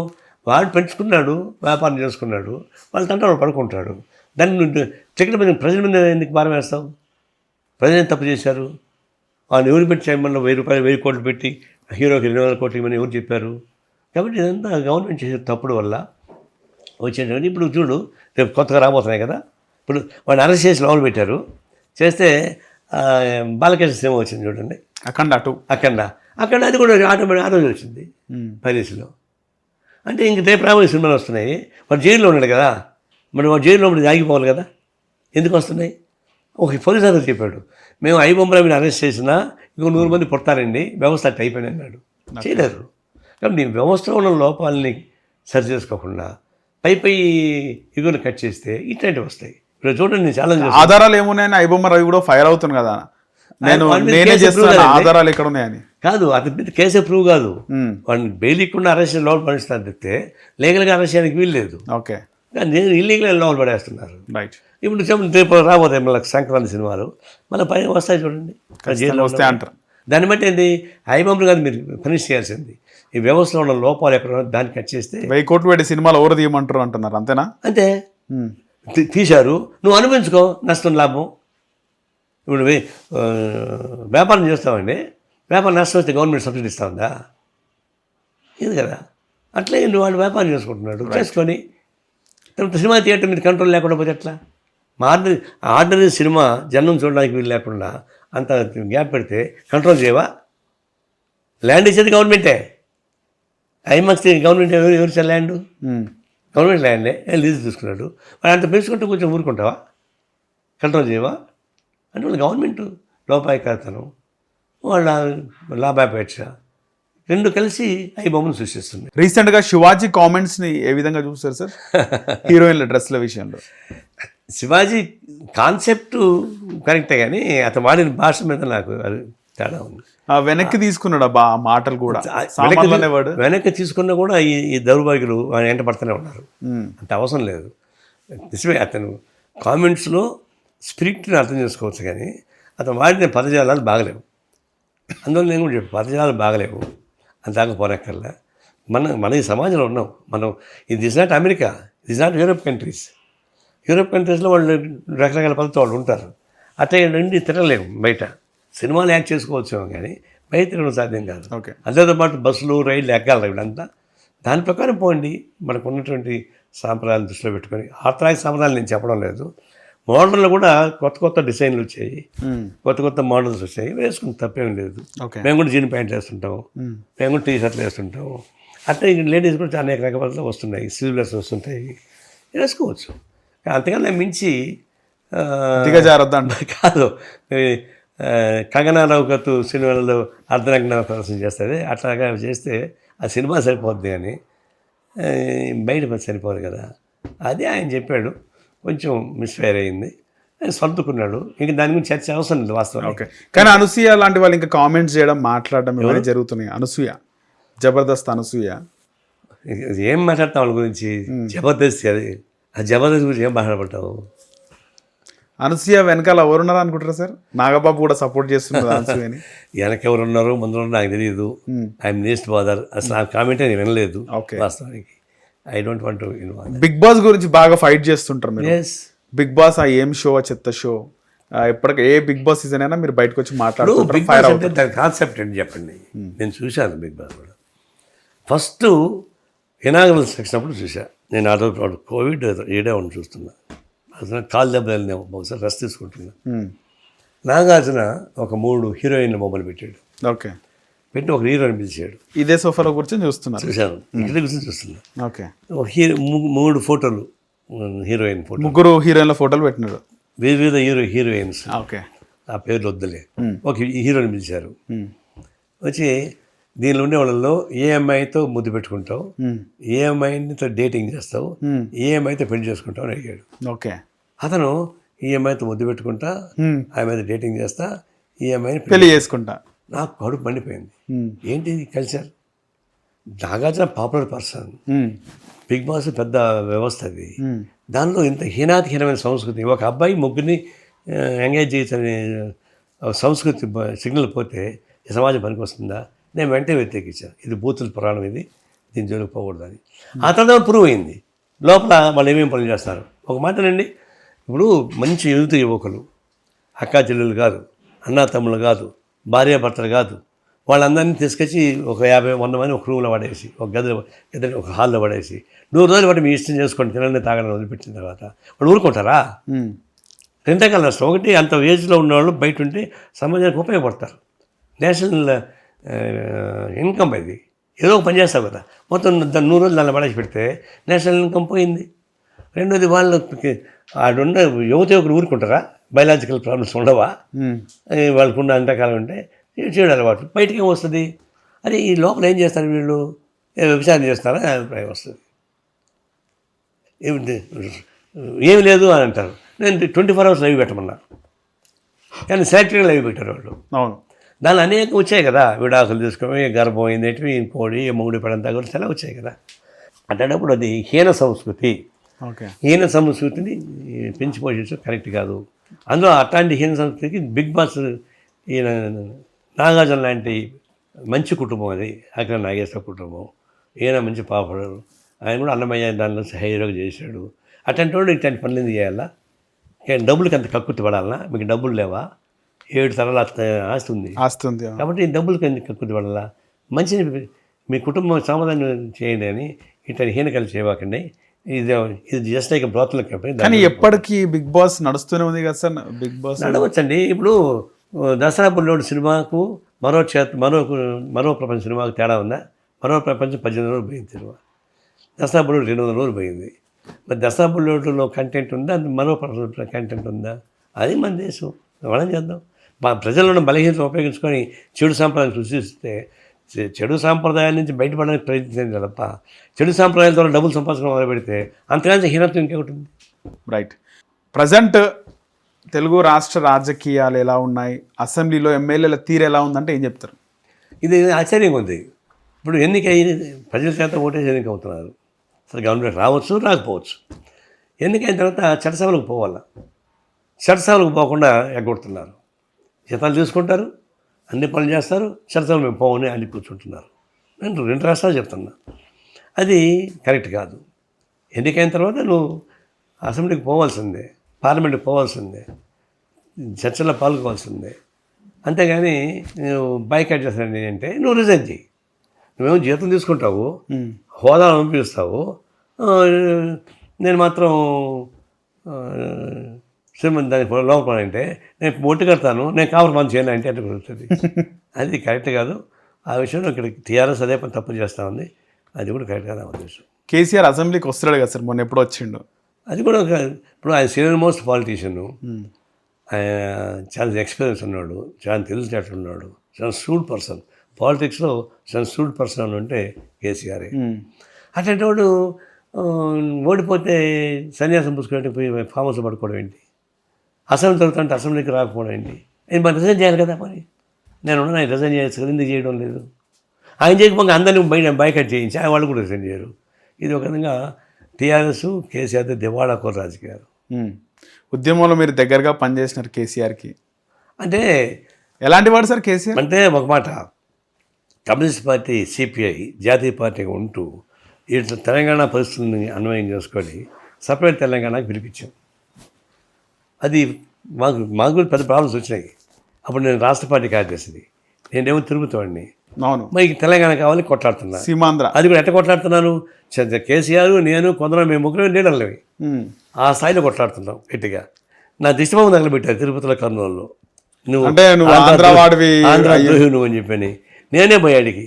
మరి నా దిష్టిబొమ్మ కదా నన్ను తగలబెట్టకుండా మేము మారం పార్టీ పాలసీ అది అని చెప్పొచ్చు. అది వేరు. ఒకటే అటాక్ ఏమైనా జరిగింది అప్పుడు? నిరసనలు చేశారు కానీ నా దగ్గరికి వచ్చి కొడతారా? అట్లా చేయలేరు. అంటే నేనే పోయి దగ్గరికి వాళ్ళకి తిరుపతిలో దిష్టి నిలబెట్టుంటే ఇప్పుడు తిక్కులో కొంటారు, నన్ను దగ్గర పెట్టుకుని మారం కదా అని అప్పుడు వెళ్ళిపోయారు. అది వేరు. అంటే పాలసీ కోసం ఒకే పాట పైన నిలబడింది కమ్యూనిస్ట్ పార్టీ అనుకోవట్లేదు. అట్లా ఫైట్ చేస్తే కేసీఆర్ ఆయనకి తెలంగాణ వస్తే, తెలంగాణ వచ్చే వెంటనే ఫస్ట్ సిపిఐని దూరంగా పెట్టాడు, కోదండరామన్ దూరంగా పెట్టాడు. It is a political criminal KCR. అదే ఆయనకి 10 మీరు ఎప్పుడు కలవలేదా? ఎందుకు కలలేదు? సీఎం ముఖ్యమంత్రి కాదు బాగానే కలిసాం. ముఖ్యమంత్రి అయిన తర్వాత 1-2 మంది కలిశాను, మళ్ళీ కలలేదు. ఏం మాట్లాడినారు కలిసినప్పుడు? కలిసినప్పుడు బ్రహ్మాండంగా మాట్లాడతాడు, ఉమ్. చాలా కడుపుండుగా మాట్లాడతాడు, కేసీఆర్. చాలా బాగా మాట్లాడతాడు కలిసినప్పుడు. కానీ ఏది ఇంప్లిమెంట్ చేయడు. మా అబ్బాయి పెళ్లి వాడు కూడా వచ్చాడు కదా. కానీ మీ పైన ఒక కామెంట్ చేసింది కదా కేసీఆర్ అప్పుడు, ఎప్పుడు? 2018లో కేసీఆర్ ఓడిపోకపోతే చెవు కోసుకుంటా అన్నాడు. అది కాదు కార్పొరేషన్ ఎలక్షన్స్లో, 2020లోనా సార్? కార్పొరేషన్ ఎలక్షన్స్లో మీకు 100 సీట్లు దాటితే నేను చెవు కోసుకుంటాను అన్న. 100 సీట్లు. వాళ్ళకి వచ్చేసాయి. వచ్చినాక నన్ను నారాయణ జాగ్రత్త అంటే, నారాయణ చెవు కోసుకోకూరి ఒంటి చెవు నారాయణ నాకే అభ్యంతరం, ఇప్పుడు చెవు కోసుకుంటాను, ఒక చెవు పోతే ఇంకో చెవు ఉంటుంది. నువ్వు మెండరుకుంటున్నావు కదా, నువ్వు మెండరుకో నేను చెవు కోసుకుంటాను. దళిత ముఖ్యమంత్రి చేయకపోతే మెడ నరుక్కుంటా అన్నాడు. ఇప్పుడు ఎన్నో మాట చెప్పాడు, నేను మెడ నరుక్కుంటా అని. నువ్వు మెండరుకో, నేను చెవు కోసుకుంటా, ఒక చెవు పోయిన ఇంకో చెవు ఉంటుంది, నాకేం ప్రాబ్లం లేదు. అట్లా వచ్చింది. అది జ్యువెలరీ మార్క్ అంతే. సో ప్రజెంట్ రేవంత్ రెడ్డి ముఖ్యమంత్రిగా ఎట్లుంది సార్ పాలన? దూకుడు ముఖ్యమంత్రి, తట్టాలు పడుతున్నాడు, చేయాలి ట్రై చేస్తున్నాడు. 10 ఏళ్ళగా అనేక రెగ్యులారిటీస్ నుంచి బయట పడాలంటే కొంచెం టైం పడుతుంది. ముఖ్యమంత్రిగా ఆయన పరిపాలన ఎట్లుంది? 6 గ్యారెంటీలు పథకాలు ఎట్లున్నాయి అంటారు? అంటే ఇప్పుడు 10 ఏళ్ళగా వాళ్ళు కొన్ని చేయలేకపోయారు, కొన్ని శానిటైజ్ చేశారు. దానంతా రిపేర్ చేయడానికి ఈజీ కాదు. ఇదే మాయల పక్షి మంత్రమా, హోమ్ రీమ్ క్లీన్ బట్టి వచ్చేదానికి టైం పడుతుంది. ఉన్నంతలో కొంత నడుస్తున్నాయి బండి, నడుస్తుంది, చేయగలడు. తర్వాత ఇంకోటి టీఆర్ఎస్ మన బలహీనత కూడా, అది టీఆర్ఎస్ కొంప కూలిపోతాను కదా, వాళ్ళ కొంపలో కొల్లూరు అయిపోయింది. ఇక వాళ్ళు ఆయనే హామస్ పడుకున్నాడు, వాళ్ళ కూతురు ఇంకో కొంపట పెట్టింది, వాళ్ళ ఇంటర్నల్ కుటుంబంలో పొలిటికల్ న్యూసెన్స్ అయ్యింది. ప్రాంతీయ పార్టీలు అంతా ఒక పొలిటికల్ సిస్టమ్ ఉండదు కదా, ఫ్యామిలీ సిస్టమ్ ఉంటుంది. చంద్రబాబు అయినా ఫ్యామిలీ సిస్టమే, కేసీఆర్ ఫ్యామిలీ సిస్టమే, దానిలో కైస్ అవుతుంది. అందువల్ల రేవంత్ రెడ్డికి ఏం పెద్ద ఇబ్బంది ఉంటుంది అనుకోను. ఈమె కవిత వల్ల టీఆర్ఎస్కి బాగా నష్టం ఉంటుంది. కవిత పార్టీ పెడితే ఏ విధంగా ఉంటుంది సార్ పరిస్థితి? పార్టీ పెట్టుకోవచ్చు, తిరగచ్చు, కానీ she's a over ambitious. I don't think so sir. The will get. ఆమెకి ఇప్పుడు ఆమె కూడా బ్యాక్గ్రౌండ్ లేకుండా రాజకీయ పడడం లేదు. She also got the strong background against the TRS. ఎవరుంటారు ఏంటనేది మనం ఊహించుకోవాలండి. స్ట్రాంగ్ బ్యాక్గ్రౌండ్ అంటే అదంతా మేము ఏంటి చెప్తాం ఇప్పుడు. నిజంగా కవితను మొన్న మంత్రివర్గ విస్తరణ క్యాబినెట్ ఎక్స్పాన్షన్లో 3 మంత్రులు అయినారు. అడ్లూరి లక్ష్మణ్ కుమార్, వివేక్ వెంకటస్వామి, వాకిటి శ్రీహరి 3 మంత్రులు అయినారు. మంత్రులుగా ప్రమాణ స్వీకారం చేసినారు. 4వ మంత్రిగా కవిత కూడా ప్రమాణ స్వీకారం చేయాల్సి ఉండే, లాస్ట్ మూమెంట్లో కవిత ఆగిపోయిందని చెప్పి రాలేదు. రేవంత్ రెడ్డి అంత ఫూల్ ఏం కాదు కదా, అని తెలుసుకోకూడదు కాదు. ఆమె కూడా ఎటు ఉపయోగించుకోవాలి చేసుకోగలరు తప్ప ఇటు చేయడు. మంచి మంత్రి పదవి ఇయ్యడు, చేయడు. దాని డిఫరెన్స్ పడిపోతాడు కదా. సో రాజకీయ దిట్ట అంటారా సార్ రేవంత్ రెడ్డి? రాజకీయ దిట్ట అంటారా? టిట్ ఫర్ టాట్ బాగా చేస్తాడు. ఈజ్ ఏ డైనమిజం ఉంటుంది ఆయన దగ్గర, దాన్ని నడుస్తుంది కొంతమంది. ఓకే, చంద్రబాబు ఉండు కాబట్టి రేవంత్ రెడ్డి ముఖ్యమంత్రి కాగలిగిండు ఈ స్థాయి వరకు అంటున్నారు. అందులో ఎంత నిజం ఉందంటారు? అది కరెక్ట్ కాదు. ఇది స్వయం కృషి. చంద్రబాబు నాయుడు ఎట్లయితే స్వయం కృషితో వచ్చాడో, స్వయం కృషి అంటే ఆయన ఒక ఎన్టీ రామారావు అల్లుడుగా కాకముందని రాజకీయాలకు వచ్చాడు. అవును, ఎన్టీ రామారావుని ఉపయోగించుకొని మన రాజకీయాలకు వచ్చాడు. తనకు ఒక బ్యాక్గ్రౌండ్, ఈయనకేం బ్యాక్గ్రౌండ్ లేదు రేవంత్కి. ఆయన సొంతంగానే ఇండిపెండెంట్గా ఎదిగినాడు. ఆ తర్వాత అట్లా టీడీపీకి వచ్చాడు తప్ప అతను మంచి రియల్ ఎస్టేట్ వ్యాపారస్తుడు. Okay, is a good business man, should business man. దాని నుంచి అతను డబ్బులు సంపాదించాడు. ఓకే, ఇప్పుడు ఆయన భయపడాలి. Real estate also is not the industry, why should be disgraced అని అంటున్నాడు, ఓమని చెప్తున్నాడు. రైట్. సో ఆంధ్రప్రదేశ్ రాజకీయాల విషయానికి వస్తే కూటమి ప్రభుత్వం ఎట్లా ఉంది సార్ పరిపాలన? ఇప్పుడు జగన్మోహన్ రెడ్డి వల్లనే చంద్రబాబు గెలిచాడు. అంతే, ఆయన చేసినటువంటి నెగిటివ్ పనులు, మూర్ఖత్వ పనులు, నిజంగా మూర్ఖత్వ పనులు చేసిన సార్ జగన్. మూర్ఖత్వ పనులే. ఎందుకంటే నడిచేదాన్ని నడలేకుండా నడిచేదాన్ని ఇంకా స్పీడ్గా నడిపిస్తారు ఎవరన్నా. దీన్ని అడ్డం కొట్టి నడిపి కూనీ చేసింది ఎవరంటే ఆయనే. లేకపోతే అమరావతి దాన్ని మంచిగా నడిచేదాన్ని దాన్ని 3 ముక్కలు చేసి గడ్డి పొరకలు చేసి డెవలప్మెంట్ ఆపేసాడు. అంటే కమ్మ సామాజిక వర్గం అంతా అమరావతిలో పెట్టుబడులు. ఇప్పుడు అక్కడ రెడ్డిస్ ఉన్నారు, కమ్మ చదివారు. నువ్వు క్యాస్ట్ చేసి ఒక ఏరియా చెప్పలేరు మీరు. ఒకసారి కాన్సన్ట్రేషన్ ఉండొచ్చు, డామినేషన్ ఉండొచ్చు. ఆడ కూడా ప్రతి గ్రామంలో కమ్మాస్ మెజారిటీ కాదు కాబట్టి డామినేటింగ్ ఫిగర్స్ ఉంటారు. ప్రతి ఊళ్ళో రెడ్డిస్ మెజారిటీ కాదు కానీ డామినేటింగ్ ఫిగర్స్ ఉంటారు. జనాభా లెక్కలు తీసుకుంటే ఖమ్మంలో రెడ్ల కన్నా నాన్ రెడ్డి స్ట్రెంత్ ఎక్కువ ఉంటుంది. ఓకే. దీనిలో 55% ఉంది. కాబట్టి అట్లా లెక్క ఆయనకి వెళ్ళా. నీకు స్ట్రాటజిక్గా ఒక ప్లేస్ అనుకున్నాడు, అది తప్పో రైటు ఆయన అనుకున్నాడు, మొబిలైజ్ చేశాడు. భారతదేశంలో ల్యాండ్ పూలింగ్ అనేది ఫస్ట్ టైం చంద్రబాబు చేసింది. అక్విజేషన్ కాకుండా ల్యాండ్ పూలింగ్ అది ఎవరు చేయలేకపోయారు. అందులో ఫెర్టైల్ ల్యాండ్ రాయలసీమలో తెలంగాణ చేయడం అంటే ఈజీ చేయొచ్చు, కానీ గుంటూరుకి సంబంధించి చేయడం అంటే అంత ఈజీ కాదు. వాళ్ళు చాలా గిట్టోళ్ళు, ముదురులు. ఓకే. మన ఫెర్టైల్ ల్యాండ్స్ ఆయన ఇచ్చారు. వాళ్ళకి బెనిఫిట్లో కలిపి ట్రై చేశాడు. దాన్ని సడన్గా ఆపి 3 మొక్కలు చేశాడు. ఏ మొక్కకి న్యాయం జరగలే. అది కూడా చివరికి చెట్లు బలిసిపోయి గందరగోళం అయిపోయింది. దాంతో 5 ఏళ్ల పాటు అమరావతిలో ఉన్న మహిళలు నిజంగా వాళ్ళకి హ్యాండ్స్ అప్ చెప్పాలా. పండగలో పొబ్బాలు లేకుండా పోరాటం తగ్గించారు. అవును సార్. నిజంగా అమరావతి వాళ్ళ పోరాటం వల్లనే మళ్ళీ గవర్నమెంట్ ఎన్నిక వచ్చిందండి. పోలవరం ఎందుకు ఆపించాడు? మరి విశాఖ స్త్రీల గురించి ఎందుకు మాట్లాడాడు? అంటే డెవలప్మెంట్స్ మొత్తం ఆపించాడు. జగన్ చంద్రబాబు నాయుడు ఏమి చేస్తే అనేది వద్దనుకున్నాడండి. అది నెగిటివ్ పాలిటిక్స్ ఎప్పుడు కానీ రాజకీయాల పనికిరావు. మళ్ళీ అందువల్ల ఆ దెబ్బతో ఇక ఉండకూడదని చెప్పేసి అనామకుడు గెలిపించేశారు చంద్రబాబుకి. అంటే ఇప్పుడు చంద్రబాబు అధికారంలోకి వచ్చాడు. మరి పాత పద్ధతి నుంచి కొత్త పద్ధతి రావాలి కదా. అది ఫస్ట్ ప్రయారిటీ ఏముండాలా? దానికోసం రక్తమాంసాలు అర్పించేటువంటి అమరావతి ప్రజానికి కంటిన్యూ రాకూడదు, కళలు రాకూడదు. కానీ వాళ్ళు ఏడుస్తున్నారు ఇప్పుడు మా సమస్య పరిష్కారం కాలేదని. ఏడకూడదు వాడు. వాస్తవానికి అన్నీ పక్కన పెట్టి అమరావతి ప్రజానీకానికి కంటితడి లేకుండా ఆనందంగా చేసేటువంటి పనికని మొత్తం చేసి ఉంటే మేము ఇమీడియట్గా సంతోషించేవాళ్ళం. వాళ్ళ సమస్య పరిష్కారం కాకపోగా మళ్ళీ ఇంకో 30,000 ఎకరాలు తీసుకోవాలంటున్నాడు. వీళ్ళు పరిష్కారం చేయడం. అట్లా కరప్షన్ చెప్తున్నాడు. ఒక్క మాట చెప్పాలంటే జగన్మోహన్ రెడ్డి ఇడిచిపెట్టిన చెప్పులు ఇంటి కాళ్ళు పెట్టి నడుస్తున్నాడు అంతే. ఎక్కడ మార్పులే లేవు. పైన అంత చెప్పినా కూడా కింద అంతా మామూలే. తర్వాత వైసీపీలో ఎవరైతే కాంట్రాక్టర్స్ ఉన్నారో అదే కాంట్రాక్టర్స్ ఏదైతే ఉన్నారు. వైసీపీలో ఎవరైతే ముఖ్యమైన ఆఫీసర్ ఉన్నారో అదే ఆఫీసర్ మీద సేమ్ వాళ్ళకే. ఏం మారలే, మొక్కలు బాగానే తప్ప ఏం మార్పు ఉంటుంది? ప్రయారిటీ మొత్తం ఏముంటుంది? ప్రయారిటీ రైతులకు రామదాయకుండా ఏమని అంటాడు, కార్పొరేట్ అంటాడు, ఇంకొకటి అంటాడు. వాళ్ళు బిజీ తిరుగుతాడు విశాఖపట్నం చుట్టూ. తిరుగు పరిశ్రమ చేయాల్సిందే. First priority must be given here. అందుకని గాలియర్ నగర్, విలుగొండ ఇవన్నీ పెండింగ్లో ఉన్నాయి. అవంతా 100 కోట్ల రూపాయలు ఖర్చు అయిపోతాయి. 80,000 కోట్ల రూపాయలకు ప్లాన్ చేసి మనకి చర్ల పోలవరం అంటే ఎవడు ఒప్పుకుంటాడు? అందువల్ల అలివి కాని పనుల కోసం కాన్సన్ట్రేట్ చేస్తున్నాడు.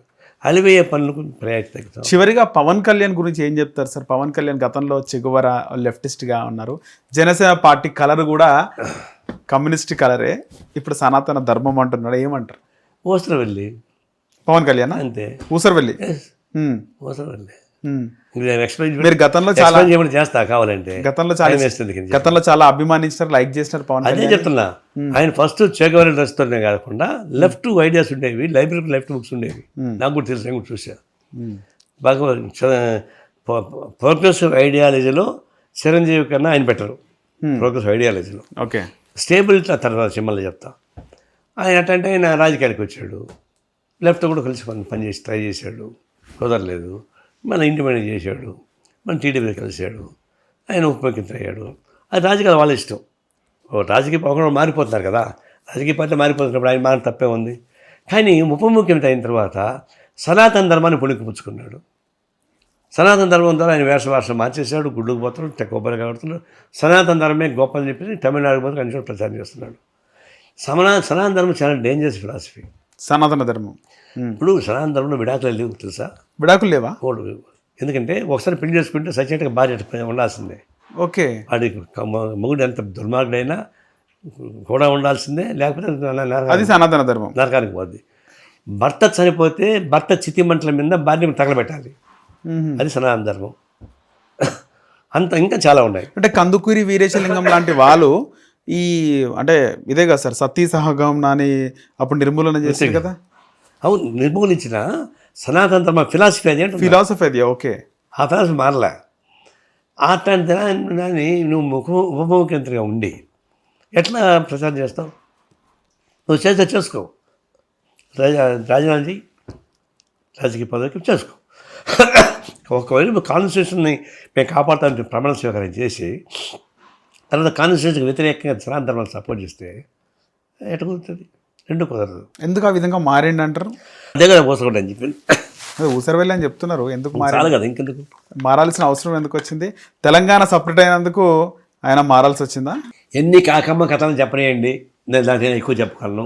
I don't want tell all these things. ఆయన ఊసరవెల్లి దట్స్ ఆల్. పవన్ కళ్యాణ్ ఊసరవెల్లి అంటారు. ఓకే, అంటే గతంలో కొన్ని చెప్పిండు ఆయన, మా నాన్న సిగరెట్ తాగేవాడు, అవన్నీ పక్కన వెళ్ళేయండి, అయిపోయింది కహానీ కథలు అర్థమయ్యండి. అంటే దీపంతో సిగరెట్ ముట్టించుకునేవాడు మా ఫాదర్ అని, తర్వాత మాకు రామాయణం చెప్పిండని తర్వాత మాట్లాడడం. అసలు ఈ గొప్ప వ్యక్తుల గురించి చెప్తా కానీ ఓకే, అట్లాంటి చరిత్ర గురించి పవన్ కళ్యాణ్ గొప్ప వ్యక్తి కాదా? ఏం గొప్ప వ్యక్తి, యాటిట్యూడ్ కనిపిస్తుంది కదా, యాటిట్యూడ్ కనిపిస్తుంది. పెద్ద స్టార్ హీరో రాజకీయాల్లోకి వచ్చి ఉప ముఖ్యమంత్రి అయ్యిండు. హీరోలు వాళ్ళ హీరోయిజం నేను దాన్ని చెప్పడం, పర్సనల్ లైఫ్ వేరు. ఓకే సరే, ఇదైతే పెద్ద క్వశ్చనే. అంటే పవన్ కళ్యాణ్ని గతంలో పరిటాల రవి గుండి కొట్టించిండు అనేది చాలా వైరల్ అయింది. అందులో అది నిజమా అబద్ధమా, వాస్తవం ఎంత? ఏమో ప్రచారం ఉంది మాట వాస్తవమే. పరిటాల కూడా ఇక్కడ ఉన్నాడు, అది కూడా హైదరాబాద్లోనే. పరిటాల రవి ఉండి పక్కన సైట్ ఒకటి ఉంది, దాని మీద ప్రాబ్లం వచ్చింది, అది జరిగింది అన్నారు కానీ నాకు కూడా తెలియదు క్లియర్గా. ఆధారాలతో కూడిన వార్తలు ఉన్నాయి ఆ విషయంలో. ఓకే రైట్ సార్, మా హిట్ టీవీకి మీ అమూల్యమైన సమయము అలాగే మీకు ఉన్నటువంటి అనుభవాన్ని పంచుకున్నందుకు ధన్యవాదాలు sir. Thank you so much. Hit TV app, ఇందులో short news, live news, entertainment shows, movies, digital magazines తో పాటు మీ జిల్లా వార్తలను కూడా ఫ్రీగా చూడొచ్చు. ఇంకెందుకు ఆలస్యం, వెంటనే హిట్ టీవీ యాప్ ని డౌన్లోడ్ చేసుకుని ఫ్రీగా ఎంటర్టైన్మెంట్ పొందండి. Hit TV app. Hit TV app.